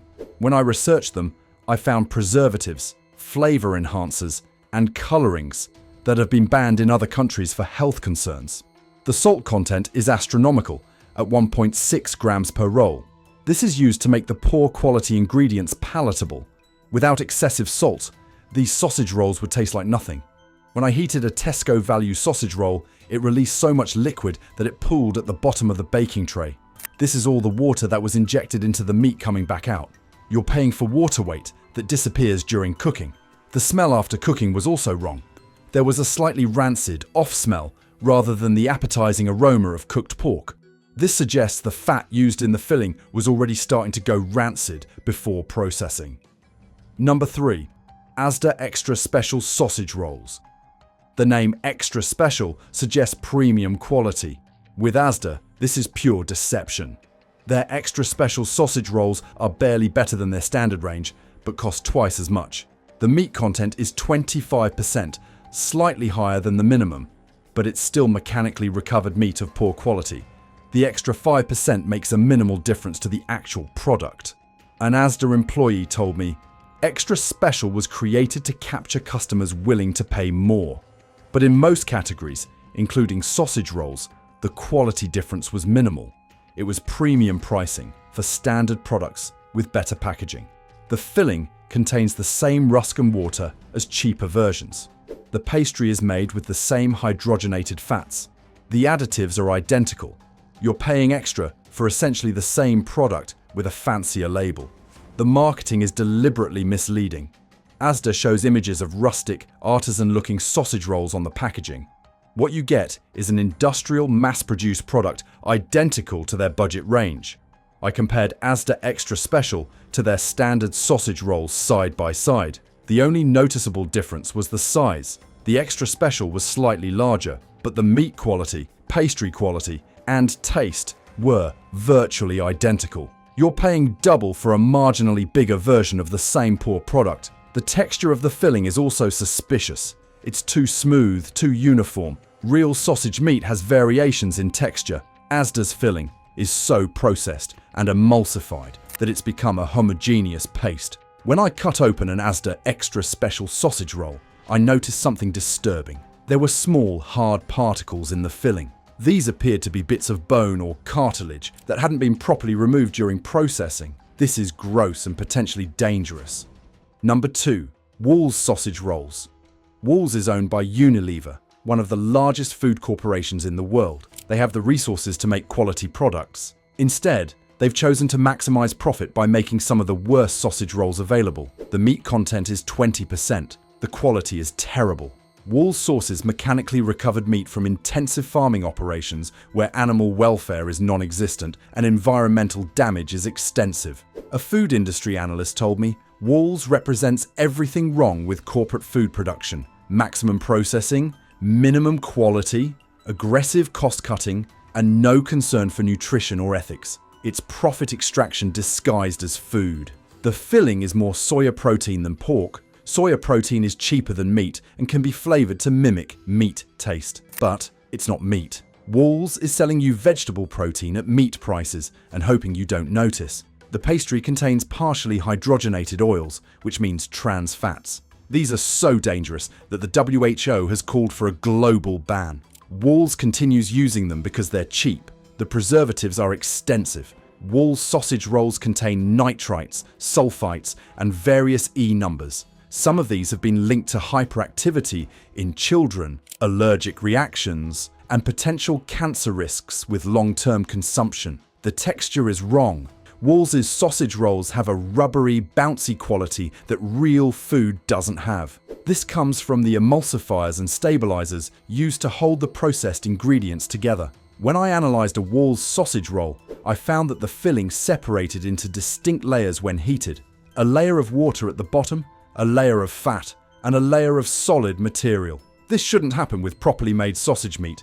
It shows poor quality and excessive processing. The color of the meat is also unnatural. It's too pink, too uniform. This suggests the addition of colorings and nitrites to make the meat look fresher and more appealing than it actually is. An employee at a Wall's production facility told me about the conditions. The emphasis was entirely on speed and volume. Quality checks were minimal. If the metal detector didn't go off and the weight was correct, the product went out. We weren't tasting them or checking texture or appearance beyond basic metrics. Number 1. Kerry Foods sausage rolls. And here we are, the worst sausage rolls in the UK. Kerry Foods manufactures sausage rolls sold under multiple supermarket brands, including some Tesco, Sainsbury's, and Morrison's own brand products. They're the largest producer of sausage rolls in the UK, and they're making absolute garbage. Kerry Foods sausage rolls hit the legal minimum 20% meat content, but the quality of that meat is the worst in the industry. They buy mechanically recovered meat that other manufacturers have rejected for quality issues. A former Kerry Foods employee revealed shocking information. We'd received meat that had failed quality checks at other facilities. Meat with bacterial counts approaching the legal limits. Meat from animals that died before slaughter rather than being properly killed. As long as it was technically legal, we'd use it. The meat is then mixed with massive amounts of rusk, water, and pork fat. The ratio is calculated to hit exactly 20% meat, while maximizing the amount of cheap filler. You're eating flour paste with minimal meat content. The additives are the most extensive I've seen. Kerry Foods sausage rolls contain diphosphates, sodium nitrite, monosodium glutamate, flavor enhancers, preservatives, antioxidants, stabilizers, and multiple colorings. This is a chemistry experiment, not food. The processing methods are designed purely for speed and cost savings. The meat is processed at high temperatures under high pressure. This destroys any nutritional value, breaks down protein structures, and creates a paste-like texture that bears no resemblance to real meat. A food scientist analyzed Kerry Foods sausage rolls for me. The results were disturbing. The filling contained fibers that appeared to be from connective tissue, bone fragments that should have been removed, and what looked like organ tissue mixed in with muscle meat. The salt content is the highest I've tested at 1.8 grams per roll. This is nearly a third of your daily salt limit in one small pastry. The excessive salt is needed to make the terrible quality ingredients remotely edible. The fat content is equally concerning. Each roll contains 16 grams of fat, of which 7 grams are saturated fat. That's over a third of your daily saturated fat limit in one sausage roll. Kerry Foods also uses meat from sources they refuse to disclose. When I contacted them asking about their supply chain, they provided vague statements about approved suppliers, but wouldn't specify countries, farms, or welfare standards. This lack of transparency is a massive red flag. Companies with ethical, quality supply chains are proud to share details. Companies hiding their sources are usually hiding poor practices. The environmental impact is also terrible. Kerry Foods sources pork from intensive factory farms that produce enormous pollution. They use palm oil in the pastry, contributing to deforestation. They package everything in plastic that isn't recyclable. The pastry is made with the cheapest possible hydrogenated fats. These create trans fats when heated. Trans fats are so dangerous that eating them regularly significantly increases your risk of heart disease, stroke, and diabetes. When I cooked Kerry Foods sausage rolls and examined them, the filling had an artificial chemical smell. It didn't smell like cooked pork. It smelled like industrial processing. That's because you're not eating real food. You're eating processed waste that's been flavored and colored to resemble food. The shelf life is also suspiciously long. Kerry Food sausage rolls last for weeks, sometimes months. This isn't because of careful processing. It's because of aggressive preservatives and so much processing that there's nothing left alive to spoil. Before I end this, here's what you need to know. Stop buying these 8 brands immediately. They're selling you mechanically recovered scraps mixed with flour and chemicals. Make your own sausage rolls using quality minced pork, proper seasonings, and butter pastry. Or buy from local butchers who make real sausage rolls with actual meat. Yes, they cost more, but you're getting real food instead of industrial waste. Your health is worth it. We've talked about what's inside the pastry and the meat. Now it's time to look at what people pour over their food without a second thought. The powders, granules, and cubes sitting quietly in kitchen cupboards, used to add flavor, but often doing far more harm than anyone realizes. Number 8. Knockoff budget. Stock cubes.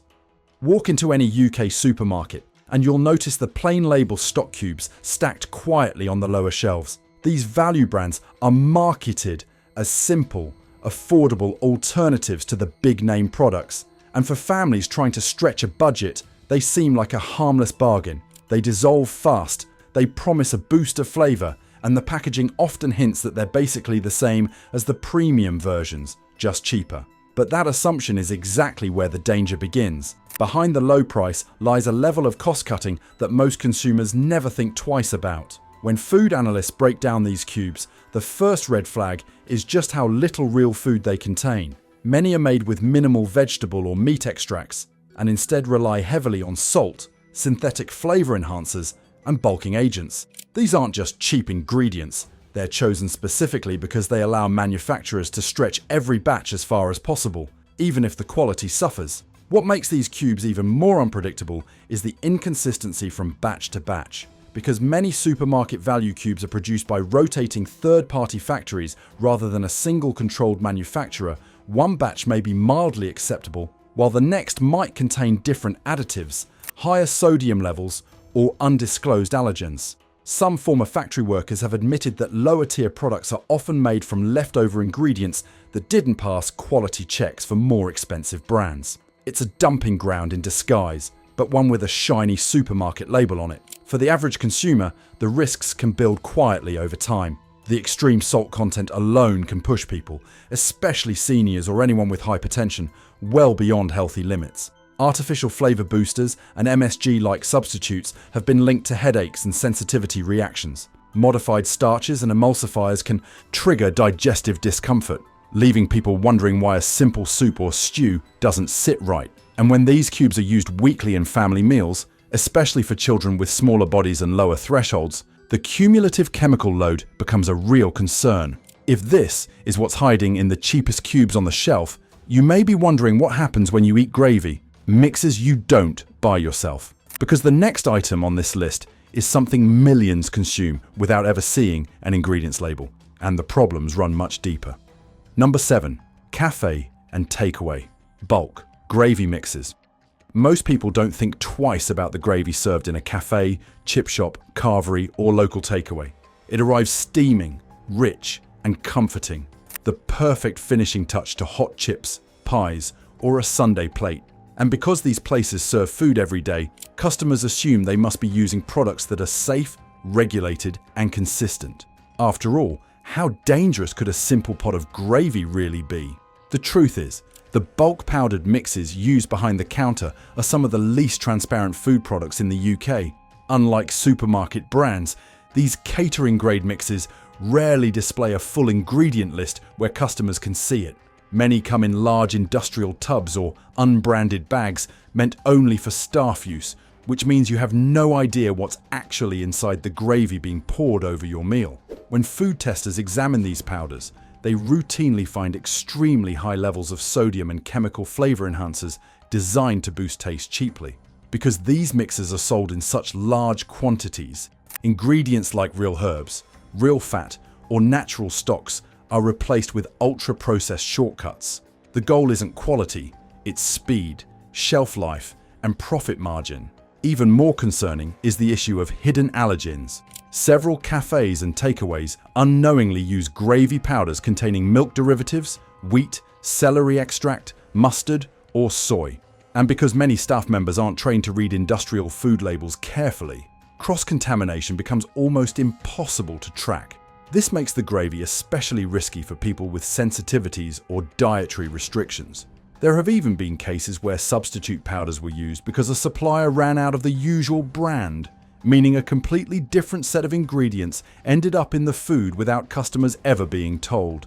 Health-wise, the consequences can be far worse than a salty aftertaste. The sheer amount of sodium in some of these mixes can push a single serving of takeaway gravy into danger zone territory, raising blood pressure and causing fluid retention. Chemical flavor enhancers may trigger headaches, tingling sensations, or digestive issues in sensitive individuals.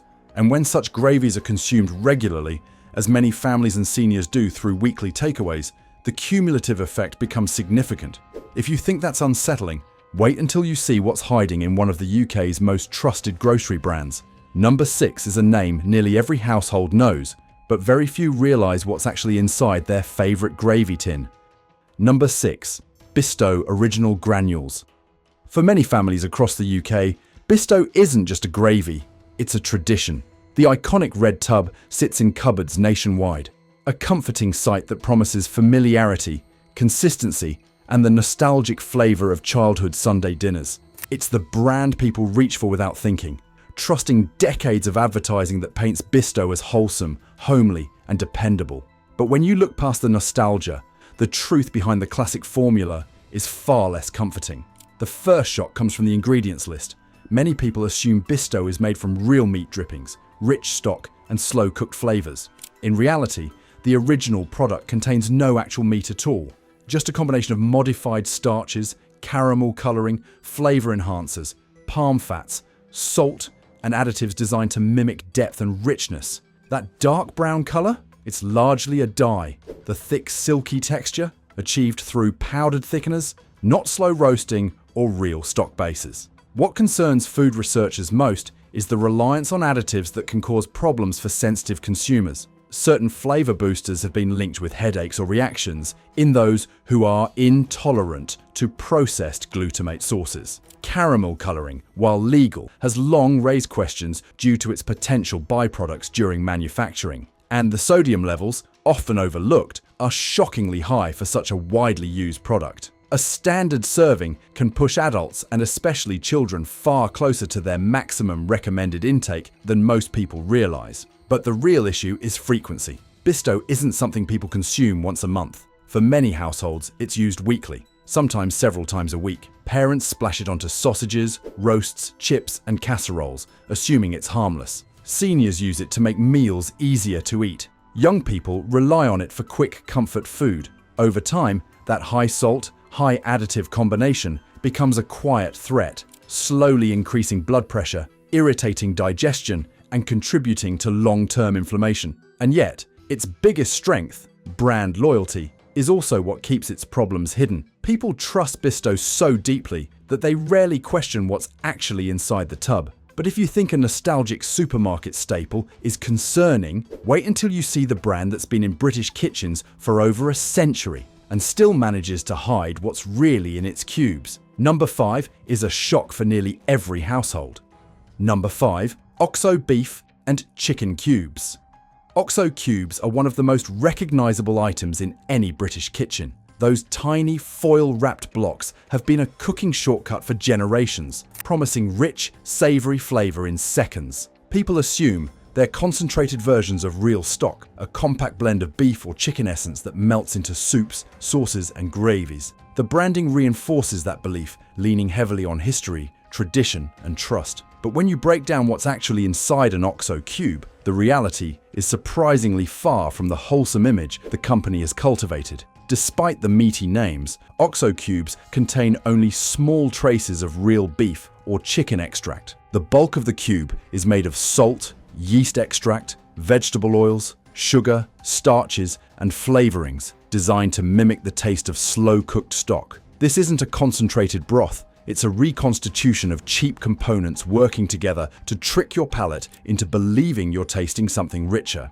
And because the cubes are so small, manufacturers rely on extremely strong flavor enhancers to achieve the intensity people expect. One of the biggest concerns is the sodium content. A single OXO cube can contain an enormous portion of the recommended daily salt intake, and that's before you add it to a dish that already contains seasoning. For adults, this can push blood pressure upward over time. For children, the impact is even more pronounced as their smaller bodies and developing systems process salt less efficiently. Many parents use OXO cubes in pasta sauces, casseroles, and quick meals, unaware that each cube quietly adds a heavy salt load to their child's diet. Beyond sodium, there are the additives. Modified starches can cause digestive discomfort in sensitive people. Yeast extract, while safe for many, is a concentrated form of glutamate that can trigger headaches or reactions in individuals who are sensitive to MSG-like compounds. The vegetable oils used in the cubes are often highly processed, stripped of nutrients,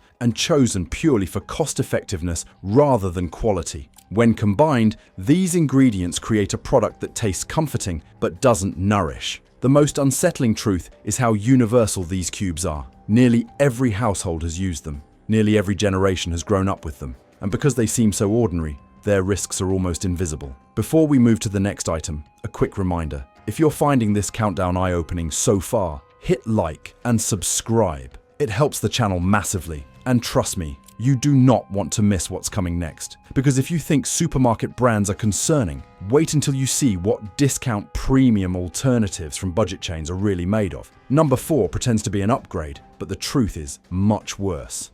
Number 4. Lidl and Aldi off-brand premium gravies.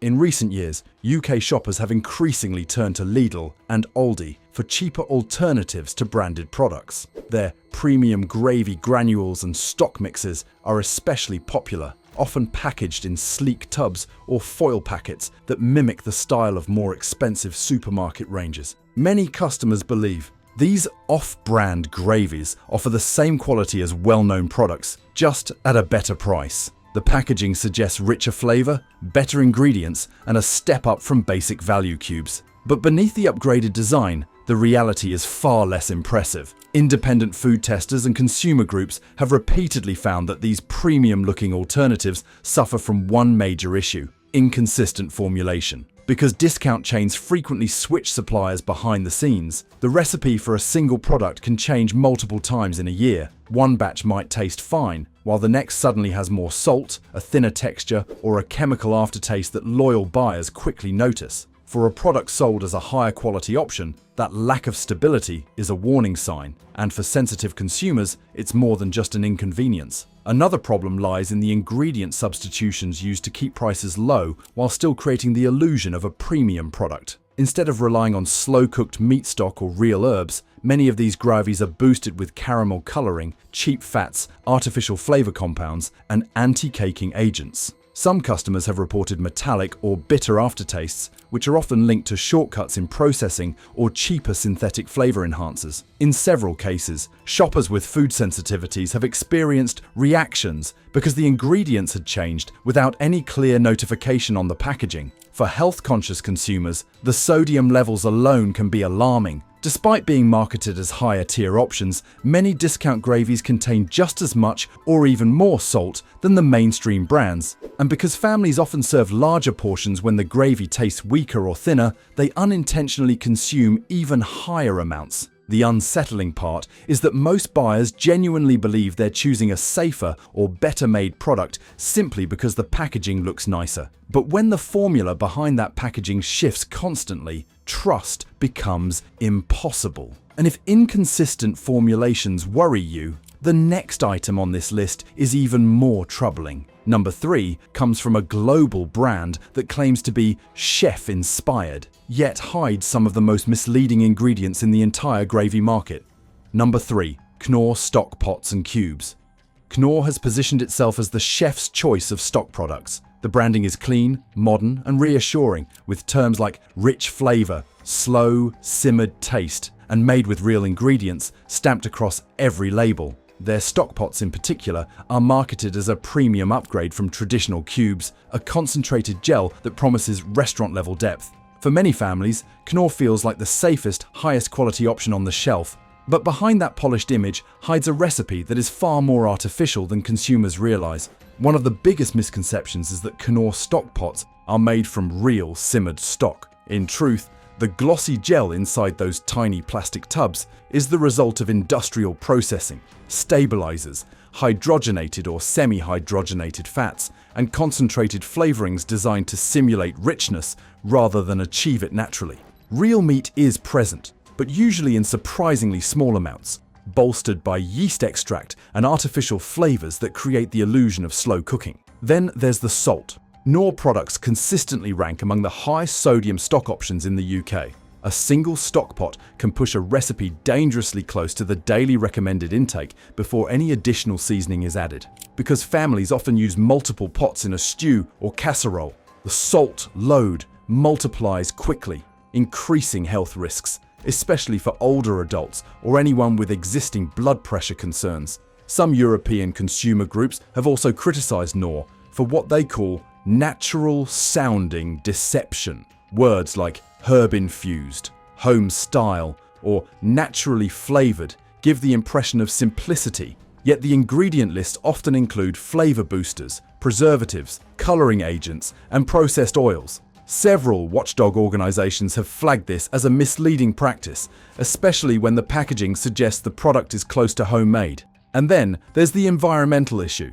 The plastic stockpot tubs, used once and thrown away, contribute significantly to household waste. With millions sold yearly, the environmental footprint is far from the wholesome, earth-friendly brand image Knorr tends to present.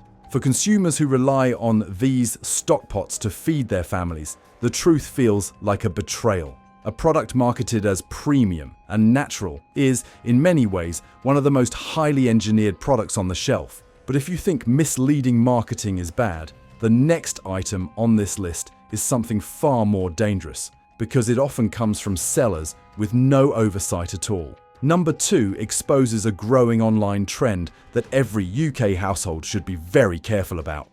Number 2. Cheap instant gravy granules. Most people assume that food bought online goes through the same safety checks as products found in supermarkets. But the rise of third-party sellers, discount bulk suppliers, and anonymous marketplace storefronts has created a disturbing loophole in the UK gravy market. Today, you can buy enormous bags of instant gravy granules for unbelievably low prices, often shipped from overseas, often unbranded, and almost always lacking the transparency you'd expect from anything you plan to eat. These products are marketed with friendly buzzwords like restaurant quality and rich flavor, but behind the listings lies a level of risk that most consumers never consider. The first issue is regulation, or rather, the lack of it. Many of these online products bypass the usual retail supply chain entirely. They aren't sitting on shelves where inspectors might spot inconsistent labels or questionable ingredients. Instead, they're stored in unknown warehouses, imported in bulk, and repackaged by sellers with no accountability. Some listings don't even show a complete ingredient list. Others include vague terms like flavoring, thickener, or spices, which could hide anything from artificial colors to additives banned in certain countries. Food safety experts warn that these granules may come from factories that don't meet UK hygiene standards. Without clear traceability, there's no way to confirm whether the ingredients were stored properly, handled safely, or produced in facilities free from contamination. There have been cases, quietly reported and rarely publicized, where bulk powders purchased online contained unexpected allergens, excessive salt levels, or ingredients that didn't match what was advertised. When something goes wrong, consumers have almost no recourse. There's no brand to contact, no corporate office to challenge, and no guarantee the seller will even respond. The health risks can be serious. Unregulated imports have been found to contain dangerously high sodium levels, flavor enhancers of unknown origin, and stabilizers that can trigger reactions in sensitive individuals. Some powders thicken unnaturally or have a chemical smell when mixed with hot water, a sign of low-grade fats or poorly processed additives. For children, seniors, and anyone with health conditions, these unknown formulas can become a genuine hazard. But the most unsettling part is how attractive these products appear. Because they're cheap, because they're convenient, and because they look similar to legitimate brands, many people never suspect they might be consuming something the UK food system never approved in the first place. And if you think this is the worst the gravy world has to offer, brace yourself. Because the final item on this list is used every day in schools, care homes, hospitals, and public canteens. Number 1 affects some of the most vulnerable people in the country, and almost nobody realizes what's inside it. Number 1. Catering grade brown gravy powder. This final item isn't something you buy at the supermarket. It's not sitting on a shelf in your kitchen. It's the gravy that millions of people, including children, hospital patients, and elderly residents in care homes, consume without ever knowing what's actually in it. Catering grade brown gravy powder is sold in huge industrial tubs, often weighing several kilos, and designed for mass catering environments where cost and convenience take priority over quality. It looks innocuous, just another kitchen staple behind the scenes. But food experts consistently warn that these large-scale powders are some of the most heavily processed gravy products in the entire UK food system. The biggest problem is how aggressively cheap the formulas are. When manufacturers create gravy for institutional catering, they're not aiming for nutrition, they're aiming for rock-bottom cost per serving. Instead of real stock, they rely on modified starches, low-grade fats, caramel coloring, artificial flavors, and extremely strong salt levels to produce something that resembles gravy when whisked into boiling water. In many cases, the color and taste come almost entirely from chemical additives, not anything naturally derived. These tubs also tend to include preservatives and anti-caking agents that are rarely found in higher quality consumer products, simply because institutions need powders that can sit in storage for months, sometimes years, without spoiling. That extended shelf life comes at a cost. Several food safety reviews have raised concerns about the cumulative effect of these additives, especially when served repeatedly to vulnerable groups who may already have weakened immune systems or dietary sensitivities. Children in schools often receive this gravy multiple times a week, poured over chips, potatoes, roasts, or pies. Elderly residents in care homes consume it even more frequently because it makes meals easier to swallow. Over time, the combination of excessive salt, low-quality fats, and artificial flavor compounds can contribute to dehydration, high blood pressure, inflammation, and digestive irritation. For people whose health is already fragile, this isn't a small issue. It's a daily, systemic exposure to ingredients their bodies struggle to process. Perhaps the most troubling part is how little attention this receives. Parents rarely see the tubs. Patients never read the labels. Most people simply assume that food served in public institutions must be safe and regulated to a high standard. But as long as cost-cutting remains the priority, these industrial gravies will continue to be used, no matter how unhealthy they may be. Above all, stay informed. Food companies rely on consumer habits. The assumption that we won't read labels, won't question traditions, and won't challenge what's normal. But the more aware you are, the safer your kitchen becomes. If you've ever had a strange reaction to a gravy or stock cube, or if you've discovered a brand you'll never touch again, share your story in the comments. Your experience might help someone else. And if you found this expose eye-opening, make sure to share it with your friends and family so they know what to avoid too. Up to now, we've been looking at obviously processed foods, powders, granules, and shortcuts people expect to be artificial. Now we're moving into something far more misleading. Products people actively trust, products people pay extra for, organic food. And once you understand how the organic label is actually being used in the UK, that trust starts to collapse very quickly. Number 8. Tesco Organic Range. Let's start with Tesco Organic. It's the UK's largest supermarket selling organic products at competitive prices. The reality is that their organic range represents the bare minimum standards with questionable sourcing and processing. The organic certification is legitimate but minimal. Tesco organic products meet the legal requirements for organic labeling, but they're produced at an industrial scale with practices that contradict organic principles. A former organic certification inspector told me, Tesco Organic is technically compliant with regulations, but it's industrial organic. The farms are massive, the processing is factory scale, and the spirit of organic farming is completely absent. It's conventional farming without synthetic pesticides. The sourcing is global and opaque. Tesco Organic products come from farms around the world. The organic tomatoes might be from Spain, the milk from Poland, the vegetables from the Netherlands. There's no connection to local, sustainable farming. The processing is industrial. Tesco's organic ready meals, sauces, and processed foods are made in the same factories as conventional products. The organic ingredients are processed at an industrial scale with minimal care. The allowed additives are extensive. Organic regulations permit many additives and processing aids. Tesco uses these aggressively, including carrageenan, gel and gum, and various processed starches. The animal welfare standards are better than conventional, but far from ideal. Organic certification requires outdoor access, but Tesco's organic chicken and eggs come from farms with thousands of birds in sheds with minimal, meaningful outdoor access. The price premium is around 50 to 100% over conventional. You're paying double for products that are minimally better than conventional. The premium funds Tesco's profits, not genuine organic farming. The packaging is excessive. Despite organic and environmental marketing, Tesco organic products use significant plastic packaging. The environmental benefit of organic farming is undermined by packaging waste. When I tested Tesco organic vegetables,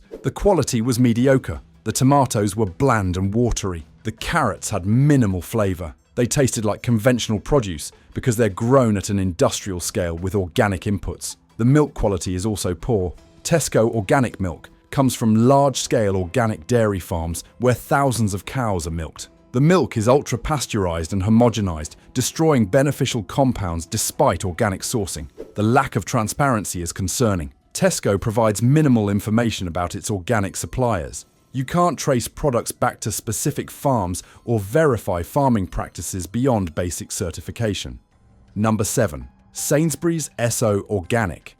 Sainsbury's Esso Organic range makes big claims about supporting organic farming. The reality is industrial scale production with minimal connection to organic principles. The organic certification meets minimum legal standards. Like Tesco, Sainsbury's sources globally at a massive scale, contradicting the local, sustainable ethos of organic farming. An organic farming advocate told me, "So organic is greenwashing." Sainsbury's uses the organic label to charge premium prices while sourcing from industrial operations that have nothing in common with traditional organic farms. The sourcing is global and disconnected. So organic products come from wherever is cheapest, with organic certification the only requirement. There's no consideration for food miles, local economies, or farming sustainability. The processing uses the maximum allowed additives. So organic ready meals and processed foods contain numerous organic certified additives that are heavily processed and far from natural.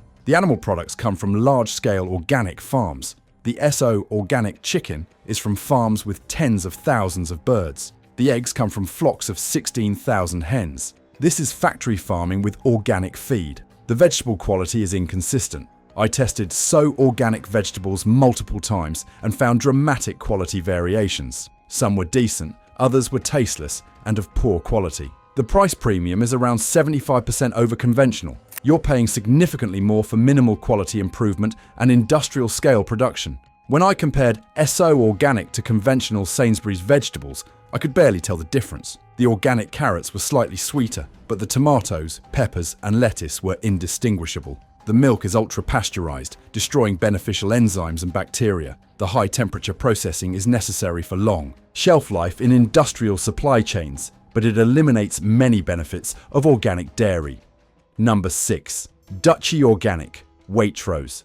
Duchy Organic is Prince Charles's organic brand, sold at Waitrose. Despite royal endorsement, it's industrial organic with premium pricing that exploits the brand's prestigious associations. The organic standards are legitimate, but the production scale is industrial. Duchy organic products come from large commercial farms and processing facilities, not the small traditional farms the branding suggests.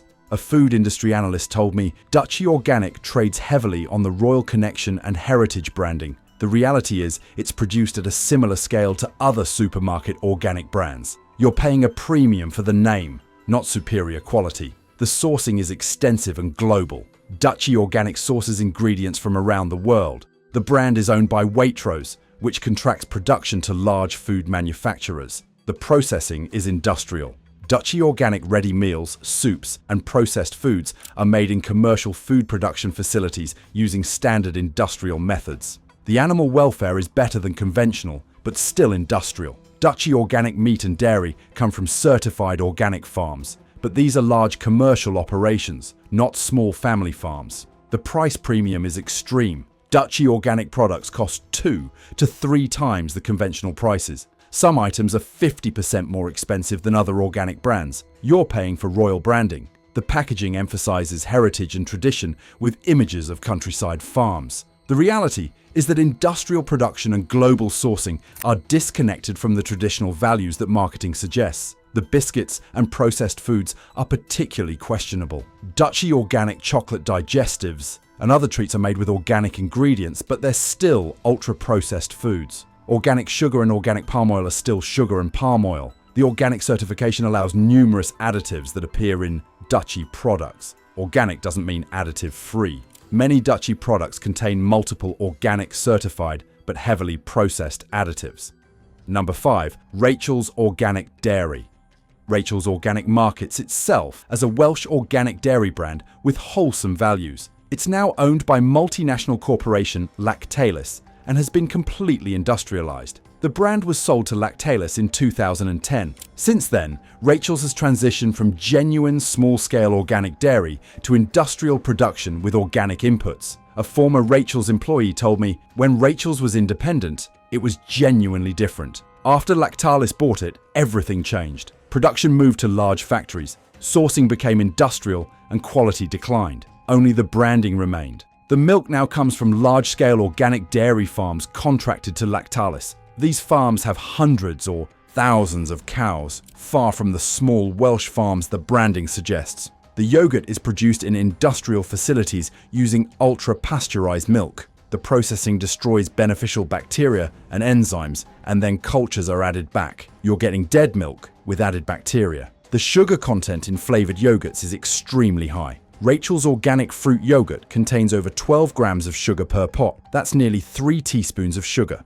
Organic sugar is still sugar. The fruit content is minimal. Rachel's Organic Fruit Yogurts contain mostly yogurt, sugar, and minimal actual fruit. The fruit is often imported from wherever it is cheapest with organic certification. The price is around £2.50 for 4 pots. You're paying a premium for industrial yogurt with organic certification and Welsh-inspired branding. The organic milk quality has also declined since the Lactalis acquisition.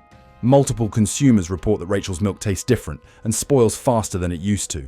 When I tested Rachel's organic yogurt, it was extremely sweet and had minimal fruit flavor. The texture was over-processed and uniform. It tasted like any other industrial yogurt, just with organic sugar. The cream products are also questionable. Rachel's organic cream is ultra-pasteurized for long shelf life. This high-temperature processing damages the cream and creates an artificial taste. The environmental claims are also misleading. Rachel's marketing emphasizes Welsh heritage and sustainable farming, but the reality is that industrial production is owned by a French multinational with global operations and a significant environmental footprint. If you're shocked by what you've heard so far, make sure to subscribe. The final 4 organic brands are even worse, and what I'm about to reveal will make you question everything you thought about organic food. Number 4. Seeds of Change. Seeds of Change is marketed as premium organic with ethical values. It's owned by Mars Inc., one of the world's largest food corporations, and represents corporate greenwashing at its finest. The brand was founded with genuine organic principles, but was bought by Mars in 2005. Since then, it's become a vehicle for Mars to enter the organic market while maintaining industrial practices. A food industry consultant explained, "Seeds of Change is Mars's organic brand. They bought a credible organic name and use it to sell organic products made with industrial methods. The prices are high, the quality is mediocre, and Mars profits from the organic premium. The products are heavily processed. Seeds of Change sells organic pasta sauces, rice, quinoa, and ready meals. These are all industrially processed products with organic ingredients. The sourcing is global and opaque. Seeds of Change sources ingredients from around the world with minimal transparency. The organic certification is the only standard met. The additives are extensive. Organic regulations permit many additives, and Seeds of Change products contain multiple organic certified but highly processed ingredients. The pasta sauces contain organic tomatoes from concentrate, organic sugar, organic modified cornstarch, and various organic stabilizers and thickeners. These are ultra-processed organic products. The price is extreme. Seeds of change products cost 3 to 4 times conventional equivalents. A jar of pasta sauce costs around £3.50. You can buy better quality, fresh ingredients for less. The rice and grain products are pre-cooked and processed. Seeds of Change sells microwavable pouches of organic rice and quinoa. These convenience products are heavily processed despite organic certification. The Mars ownership also raises ethical concerns. Mars has faced criticism for labor practices, environmental impact, and corporate conduct. Buying Seeds of Change funds Mars's operations regardless of organic certification. Number 3. Biona Organic. Biona Organic is widely available in UK health food shops and supermarkets. Despite extensive organic certification, many products are heavily processed, overpriced, and nutritionally questionable. The brand offers hundreds of organic products from coconut oil to pasta to tinned beans. The sheer range indicates industrial scale production and processing, not small batch organic manufacturing. An organic food specialist told me Biona sells organic processed foods. Organic certification doesn't make ultra-processed foods healthy. Organic cookies, organic crisps, and organic ready meals are still junk food. Biona capitalizes on organic labeling to sell processed products at premium prices. The coconut oil is particularly questionable. Biona organic coconut oil is imported from tropical countries with limited transparency about farming practices and labor conditions. Organic certification doesn't guarantee ethical sourcing. The coconut industry has significant environmental and social issues, including deforestation, exploitation of workers, and displacement of indigenous communities. Biona's organic certification addresses farming inputs, but not these broader concerns. The tinned products are also problematic. Biona organic tinned beans, tomatoes, and vegetables are imported from around the world. The transportation carbon footprint is massive. Local conventional produce is often more environmentally friendly than imported organic produce. The pasta and grains are overpriced. Biona organic pasta costs 3 to 4 times conventional pasta. The quality difference is minimal. You're paying for organic certification on a heavily processed product. The biscuits and snacks are ultra-processed. Biona organic chocolate chip cookies contain organic flour, organic sugar, organic chocolate, and organic palm oil. These are still cookies with significant sugar and fat. Organic doesn't make them healthy. The price premium across the range is extreme. Biona products cost 2 to 4 times conventional equivalents. A tin of organic beans costs over £2. This is inaccessible to most consumers and makes organic food elitist. When I tested Biona products, the quality was acceptable, but it didn't justify the prices. The pasta was fine, but tasted like conventional pasta. The tinned beans were mushy and overcooked. The coconut oil had minimal flavor difference from conventional refined coconut oil. The premium price was unjustified by quality or taste. The range of ultra-processed organic products is also concerning. Biona sells organic energy drinks, organic chocolate bars, organic crisps, and organic sweets. These are junk foods with organic ingredients. The organic certification misleads consumers into thinking these products are healthful. Number 2. Hip Organic Baby Food. Hip Organic is marketed as the gold standard for organic baby food. The reality is it's industrially processed food with concerning ingredients and misleading health claims. The organic certification is legitimate, but the products are ultra-processed. Hip baby food jars contain organic vegetables and fruits that have been cooked, pureed, and processed at high temperatures for shelf stability. A pediatric nutritionist told me, processed baby food, even organic, is nutritionally inferior to fresh food. The high-temperature processing destroys vitamins and enzymes. Babies should eat fresh, minimally processed foods, not jarred products that sit on shelves for months. The texture is unnaturally smooth. Hip products are pureed to complete smoothness, which doesn't help babies develop chewing skills or accept varied textures. Fresh food with natural texture is better for development. The taste is bland and processed. I tested multiple Hip products. All tasted cooked and lifeless compared to fresh vegetables and fruits. Babies fed jarred food may develop preferences for processed tastes. The sugar content in fruit products is high. Hip organic fruit pouches contain natural fruit sugars, but the processing concentrates sugars and removes fiber. Babies get sugar spikes without the fiber that would moderate absorption. The price is extreme. Hip organic baby food costs 2 to 3 times conventional baby food and 5 to 10 times the cost of making your own from fresh ingredients. A single jar costs over £1.50. The packaging is also problematic. Hip products come in glass jars and plastic pouches. The environmental impact of packaging, processing, and distribution undermines the organic farming benefits. The preservation methods are concerning. Hip products last months on shelves through high-temperature processing and vacuum sealing. Real food doesn't last this long without significant processing. When I compared Hip organic carrot puree to fresh steamed and mashed carrots, the differences were stark. The fresh carrots were vibrant orange, naturally sweet, and had real carrot flavor. The Hip product was dull orange, tasted, cooked, and processed, and had minimal carrot flavor. The complete meals are even more processed. Hip organic beef casserole contains organic vegetables and organic beef, but everything is cooked to mush. The beef is unidentifiable, the vegetables are soft and flavorless, and the overall product resembles pet food. The marketing exploits parental anxiety. Hip suggests that using their organic baby food is necessary for infant health and development. This creates guilt for parents who can't afford premium organic baby food or choose to make their own. The reality is that fresh, simple foods are better for babies than any jarred product, organic or conventional. Steamed vegetables, mashed fruits, and simple proteins are more nutritious, less expensive, and better for development than Hip's processed products. Number 1. Holland & Barrett Organic Range.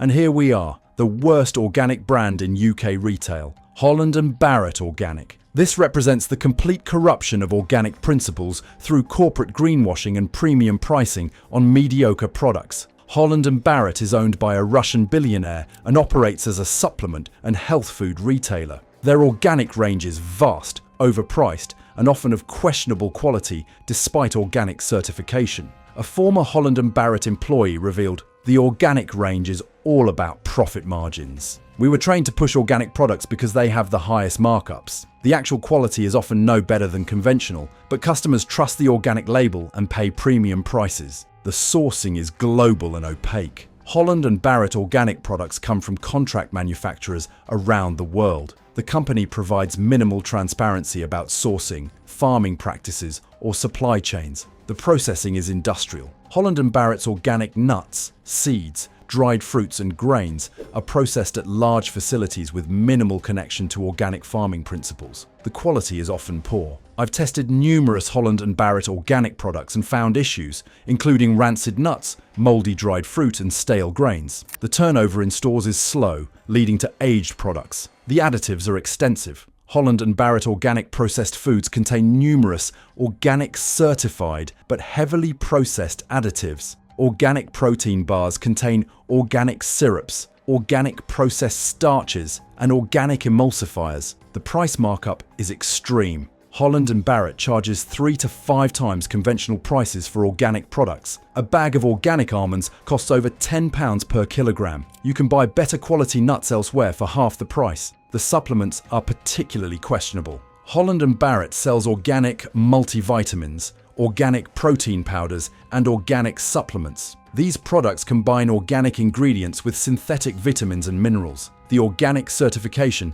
is misleading when applied to highly processed supplement products. The protein powders contain organic protein sources, but also organic sweeteners, organic flavors, and various processing aids. These are ultra-processed products with organic ingredients. When I tested Holland & Barrett organic almonds, about 20% were rancid. The nuts tasted stale and bitter. Checking the best before date, they were still within date, but the storage and turnover had caused deterioration. The dried fruit was also problematic. Holland & Barrett organic raisins were hard, dry, and some had visible mold. The quality control is clearly inadequate despite premium pricing. The grains and flours often have weevils or other storage pests. Multiple customers report finding insects in Holland & Barrett organic products. The slow turnover and poor storage conditions create infestation problems. The coconut products are extremely overpriced. Holland & Barrett organic coconut oil costs over £12 per litre.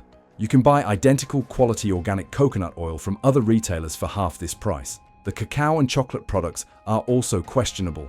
Holland & Barrett organic cacao powder costs over £15 per kilogram. Testing shows no quality difference from cheaper organic cacao, yet Holland & Barrett charges premium prices. the environmental claims are misleading. Holland & Barrett emphasizes sustainability and environmental values, but their products are shipped globally, extensively packaged in plastic, and sold through energy-intensive retail stores. The labor practices are also concerning. Investigations have found issues in Holland & Barrett's supply chains, including poor working conditions and inadequate pay for farmers and producers. Organic certification doesn't guarantee fair labor practices. The store practices are also problematic. Holland & Barrett staff are trained to aggressively upsell organic and supplement products. The focus is on profit maximization, not customer health or genuine organic values.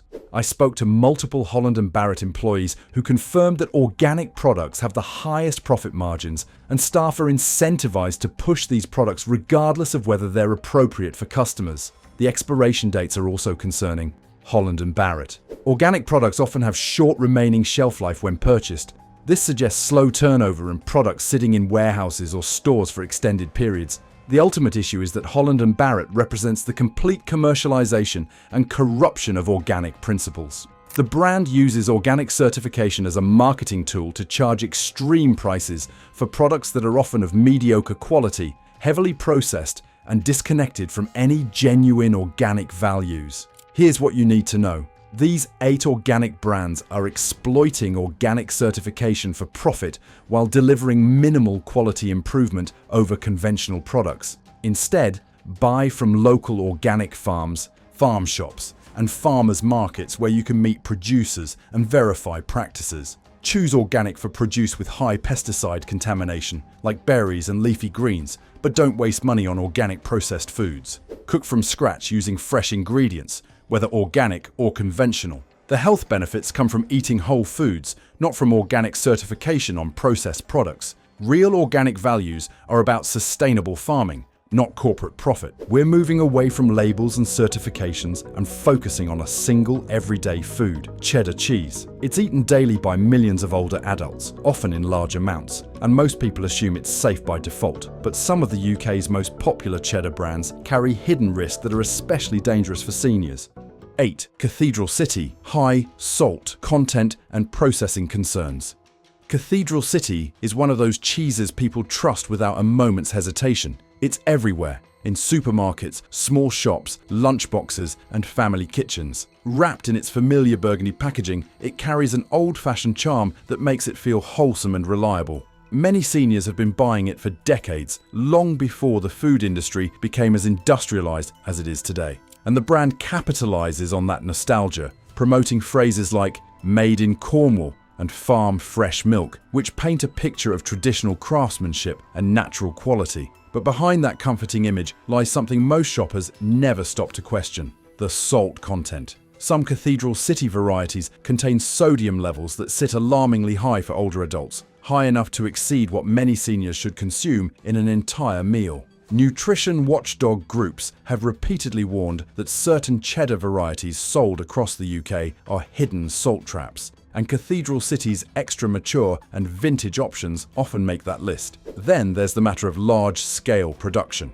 Because Cathedral City is manufactured on an industrial level, the company relies on accelerated aging methods, mechanical processing, and strict uniformity techniques. None of this is illegal, but insiders note these shortcuts can create moisture inconsistencies or bacterial vulnerabilities that aren't always visible when the cheese reaches the shelf. Consumers have occasionally reported premature mold growth even before the use-by date, a sign that something may have gone wrong long before the packaging was sealed. For younger shoppers, that might be an inconvenience, but for seniors, it can become a genuine health risk. Excess sodium is directly linked to hypertension, stroke risk, kidney strain, and heart complications, all issues that disproportionately affect older adults. A senior who unknowingly eats a high-salt cheese every day might feel fine at first, but the long-term impact can be dangerous. And if a batch happens to contain higher bacterial levels due to moisture issues, an older immune system is far more susceptible to illness and infection. Cathedral City feels familiar and comforting, but for seniors trying to protect their heart health, or anyone concerned about hidden risks, this iconic cheese deserves a second look. And if you think high salt is alarming, the brand coming up next has a different kind of problem, one that hides inside the texture itself. 7. Tesco Mature Cheddar, quality complaints and texture additives. Tesco's Mature Cheddar is a go-to choice for shoppers who want a good, reliable cheese without spending a premium. It's affordable, easy to find, and marketed as a simple, everyday staple. Many seniors buy it out of habit, trusting the supermarket's reputation and assuming the cheese inside is straightforward, natural, and well-regulated. On the surface, it looks like a safe, harmless option, especially for anyone on a fixed budget. But this is where things get complicated. Tesco's Cheddar has repeatedly attracted consumer complaints about inconsistent quality, unexpected textures, and batch-to-batch variation. Some buyers describe blocks that crumble too easily. Others find the cheese strangely rubbery, while some report an unpleasant aftertaste. These inconsistency issues aren't just cosmetic. They often point to manufacturing shortcuts or stabilizing techniques used to keep costs low. And one of the biggest concerns is the quiet use of anti-caking agents and texture-modifying additives that help processed cheese maintain a uniform appearance. These additives are legal, but the problem is transparency. Most shoppers, especially older ones, assume cheddar is a simple food: milk, salt, culture, rennet. They don't realize that some supermarket cheddars rely on added agents to fix texture problems or extend shelf life. Seniors with sensitive digestion or food intolerances can react poorly to these additives, often blaming their stomach issues on getting older, rather than on hidden ingredients in everyday products. Then there's the matter of production scale. Supermarket branded cheese is sourced from multiple facilities, meaning quality control isn't always consistent. A batch that sits too long at the wrong temperature or undergoes minor formulation changes can lead to off flavors, early spoilage, or chemical-like notes. For a younger person, this might just be an unpleasant meal. For an older adult, it can mean digestive upset, bloating, or reactions tied to gut sensitivity that becomes more common with age. And for seniors already managing conditions like acid, reflux, IBS, or weakened immune systems, even small quality lapses or hidden additives can cause problems that appear unexpectedly long after the meal is over. If Tesco's Cheddar seems like a questionable choice, the next one might surprise you even more, because not only does it struggle with quality control, it also carries a history of recall issues that many shoppers never heard about. 6. Aldi Emporium Cheddar, aging questions and recall history. Aldi's Emporium Cheddar has exploded in popularity over the last decade. Shoppers love the low price, and many assume it's basically the same as any other cheddar, just cheaper because Aldi cuts marketing costs, not quality. For seniors on fixed incomes, that value is appealing, and Aldi's branding reinforces this trust by presenting the cheese as award-winning, traditional, and carefully crafted. But behind the low price tag is a reality most shoppers never think about: how the cheese is actually produced. Unlike smaller brands that take pride in their aging process, mass-market budget cheddars often rely on accelerated techniques that artificially speed up maturing. This can involve controlled environments, mechanical systems, and additives designed to mimic the flavor of naturally aged cheese. The result is a product that looks mature, tastes mature, but hasn't been matured in the way traditional cheddar should be. When the aging process is rushed or overly engineered, moisture levels can become inconsistent, a problem that increases the risk of bacterial growth. And for seniors who are more vulnerable to foodborne illness, that's no small issue. Even minor contamination can lead to symptoms that are far more severe than what a younger adult might experience. The bigger red flag is Aldi's recall history. Over the years, various Emporium cheese products have been pulled from shelves due to potential contamination, labeling errors, or safety concerns. These incidents rarely make front-page news, and many shoppers never hear about them unless they follow food safety alerts. But each recall tells a story.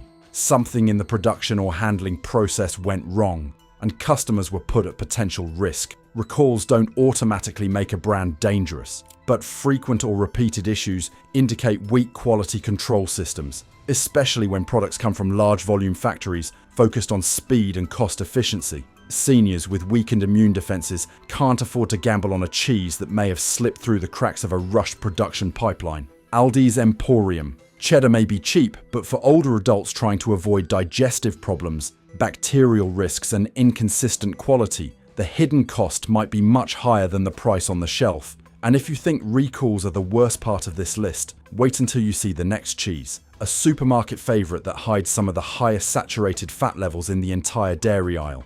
5. Asda Extra, mature cheddar, high saturated fat and flavor boosters. Asda's Extra mature cheddar is known for its bold, punchy taste, the kind of cheese people grate over everything from pasta to toasties because it delivers that instant flavor hit. Many seniors choose it because it melts beautifully, tastes stronger than cheaper blocks, and feels like a satisfying treat without costing as much as premium brands. The packaging leans into this, highlighting its rich flavor and extra mature authenticity. On the surface, it feels like a dependable supermarket classic. But the reason this cheddar tastes so intense isn't just the aging process. A closer look reveals something most shoppers never think about: the saturated fat content.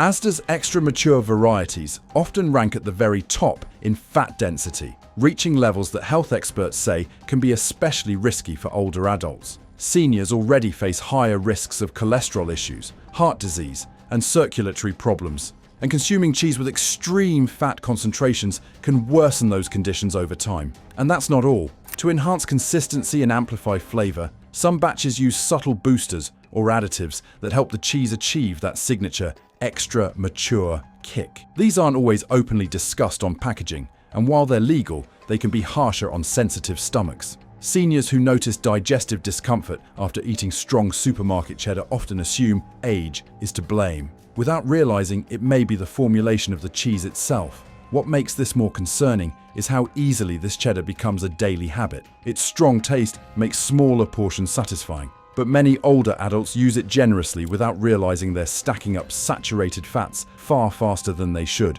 Over time, that can mean increased blood pressure, arterial strain, and higher heart attack risk, especially for anyone already managing cardiovascular conditions. Before we continue to the next item, if you're finding this eye-opening so far, make sure you like this video and subscribe, because we're only halfway down the list, and the top items are far more shocking. Your support helps this channel expose more hidden dangers that big brands hope you never question. Now, back to the countdown. If high saturated fat is worrying, wait until you hear about number 4, a budget cheddar made with manufacturing shortcuts so extreme that safety oversight often struggles to keep up.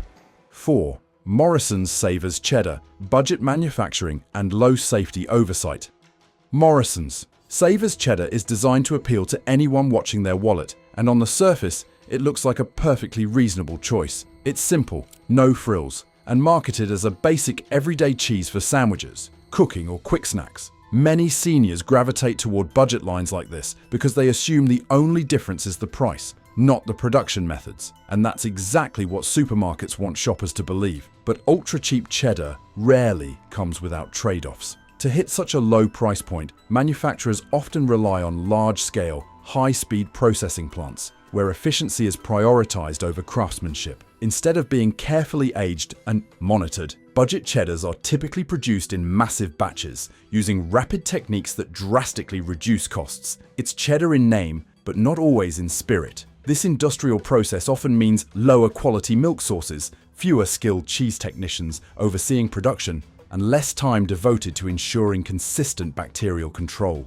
In higher-end cheeses, minor irregularities are caught by experienced eyes and hands. But in mass processing environments, irregularities can slip through unnoticed, and sometimes that means unexpected spoilage, off flavors, or contamination risks. A bigger concern for seniors is that budget cheeses frequently have higher moisture levels, which can make them more susceptible to bacterial growth if storage conditions fail at any point along the supply chain. A tiny lapse in temperature control during transport or stocking, something shoppers never see, can elevate the risk dramatically. And while young adults might bounce back from mild foodborne illness, older adults often cannot. Seniors are far more vulnerable to dehydration, infection, and complications that can turn a seemingly mild stomach issue into a hospital visit. Transparency is another issue. Budget lines rarely offer detailed information about where their milk comes from, how long the cheese was aged, or what facilities were used to produce it. That lack of clarity means shoppers have no real insight into the quality control behind the product. And for older adults seeking safe, predictable foods, that's a substantial risk on its own. If Morrison's Savers Cheddar makes you uneasy, you'll definitely want to stick around for number 3, a popular brand with a surprising mold problem that has caught customers off guard far more often than you'd expect. 3. Pilgrim's Choice Cheddar, mold incidents and packaging failures. Pilgrim's Choice is one of those brands that feels premium without being overpriced. The packaging looks modern and high quality, the branding feels confident, and many shoppers consider it a step above basic supermarket cheddar. Seniors, especially, often choose it believing they're getting a more carefully crafted cheese without the cost of artisanal brands. It's a name people trust, and that trust is exactly why the next part is so concerning. Because behind Pilgrim's Choice's clean, glossy exterior lies a history of customer-reported mold issues. And not the kind of mold that appears after weeks of neglect, but mold spotted right after opening the pack, or even visible through the packaging before purchase. When mold shows up this early, it's usually a sign of deeper problems: compromised packaging seals, temperature mishandling during transport, or bacterial instability during production. Multiple shoppers have posted images online showing blue, green, or white mold patches forming long before the cheese should reasonably spoil. For a brand sold nationwide and produced in high volumes, even a small percentage of compromised packs can translate to thousands of households exposed to potential contamination. And this isn't just about a ruined meal. For seniors, accidental consumption of moldy cheese, even a small amount, can trigger severe digestive upset, nausea, vomiting, and in some cases dangerous infections. Older immune systems are less capable of fighting off unexpected bacterial or fungal threats, meaning something a younger person might simply find disgusting could become genuinely harmful for an older adult. The root of the problem appears to lie in packaging inconsistencies. Pilgrim's Choice uses a distinctive packaging style that's visually appealing, but has, in some cases, proven vulnerable to microscopic tears or poorly sealed edges. If even a tiny amount of air slips in, mold can grow rapidly, especially if the cheese has higher moisture content or wasn't stored perfectly at every stage of distribution. Many shoppers don't realize that supermarket refrigeration systems, transport trucks, and warehouse storage can differ widely in temperature stability. A brief lapse, just a few hours, can be enough to create conditions where mold thrives long before the best before date arrives. If mold appearing before you even open the pack sounds alarming, the next brand on this list takes the concern further because it hides something even more deceptive: levels of sodium so high they rival some fast food meals. 2. Sainsbury's Taste the Difference Cheddar, hidden additives and sodium surges.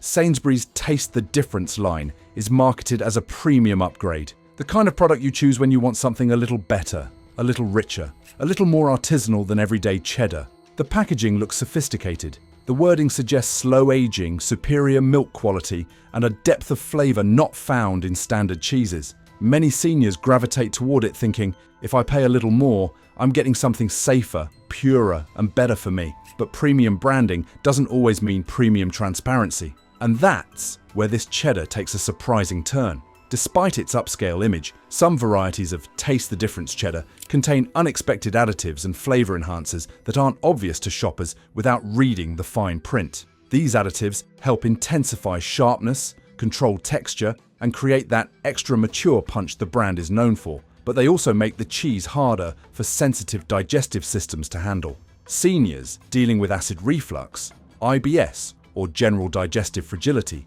may find this cheese far harsher than expected. Then there's the sodium content. For a cheese positioned as premium and natural, certain batches contain salt levels that rival fast food items, far higher than what many older adults should be eating regularly. Excess sodium can be particularly dangerous for seniors managing hypertension, heart conditions, or kidney issues. And because this cheese is marketed as high quality, many people end up eating larger portions, unaware that they're consuming significantly more salt than they intended. Another concern is Taste the Difference's sourcing variability. Supermarket premium lines often come from multiple suppliers, meaning not every block is created with the same aging process or production standards. That inconsistency can lead to fluctuating moisture levels, unexpected sharpness, or slight flavor shifts, signs that some suppliers may rely more on boosters than on slow, natural aging. For seniors trying to keep their diet stable, predictable, and gentle on the body, these inconsistencies can have real consequences. Bloating, stomach discomfort, blood pressure spikes, or even headaches triggered by certain additives. But if you think a premium label hiding additives is worrying, wait until you see number 1, because the final cheddar on this list isn't just risky. It's been tied to safety alerts and bacteria concerns serious enough to alarm food inspectors. 1. Seriously strong cheddar, safety alerts and high bacteria concerns. Seriously strong cheddar has built its entire reputation on intensity. The name says it all: bold flavor, deep maturity, a cheese that hits harder than the average supermarket block. It's the kind of cheddar people buy when they want something with personality.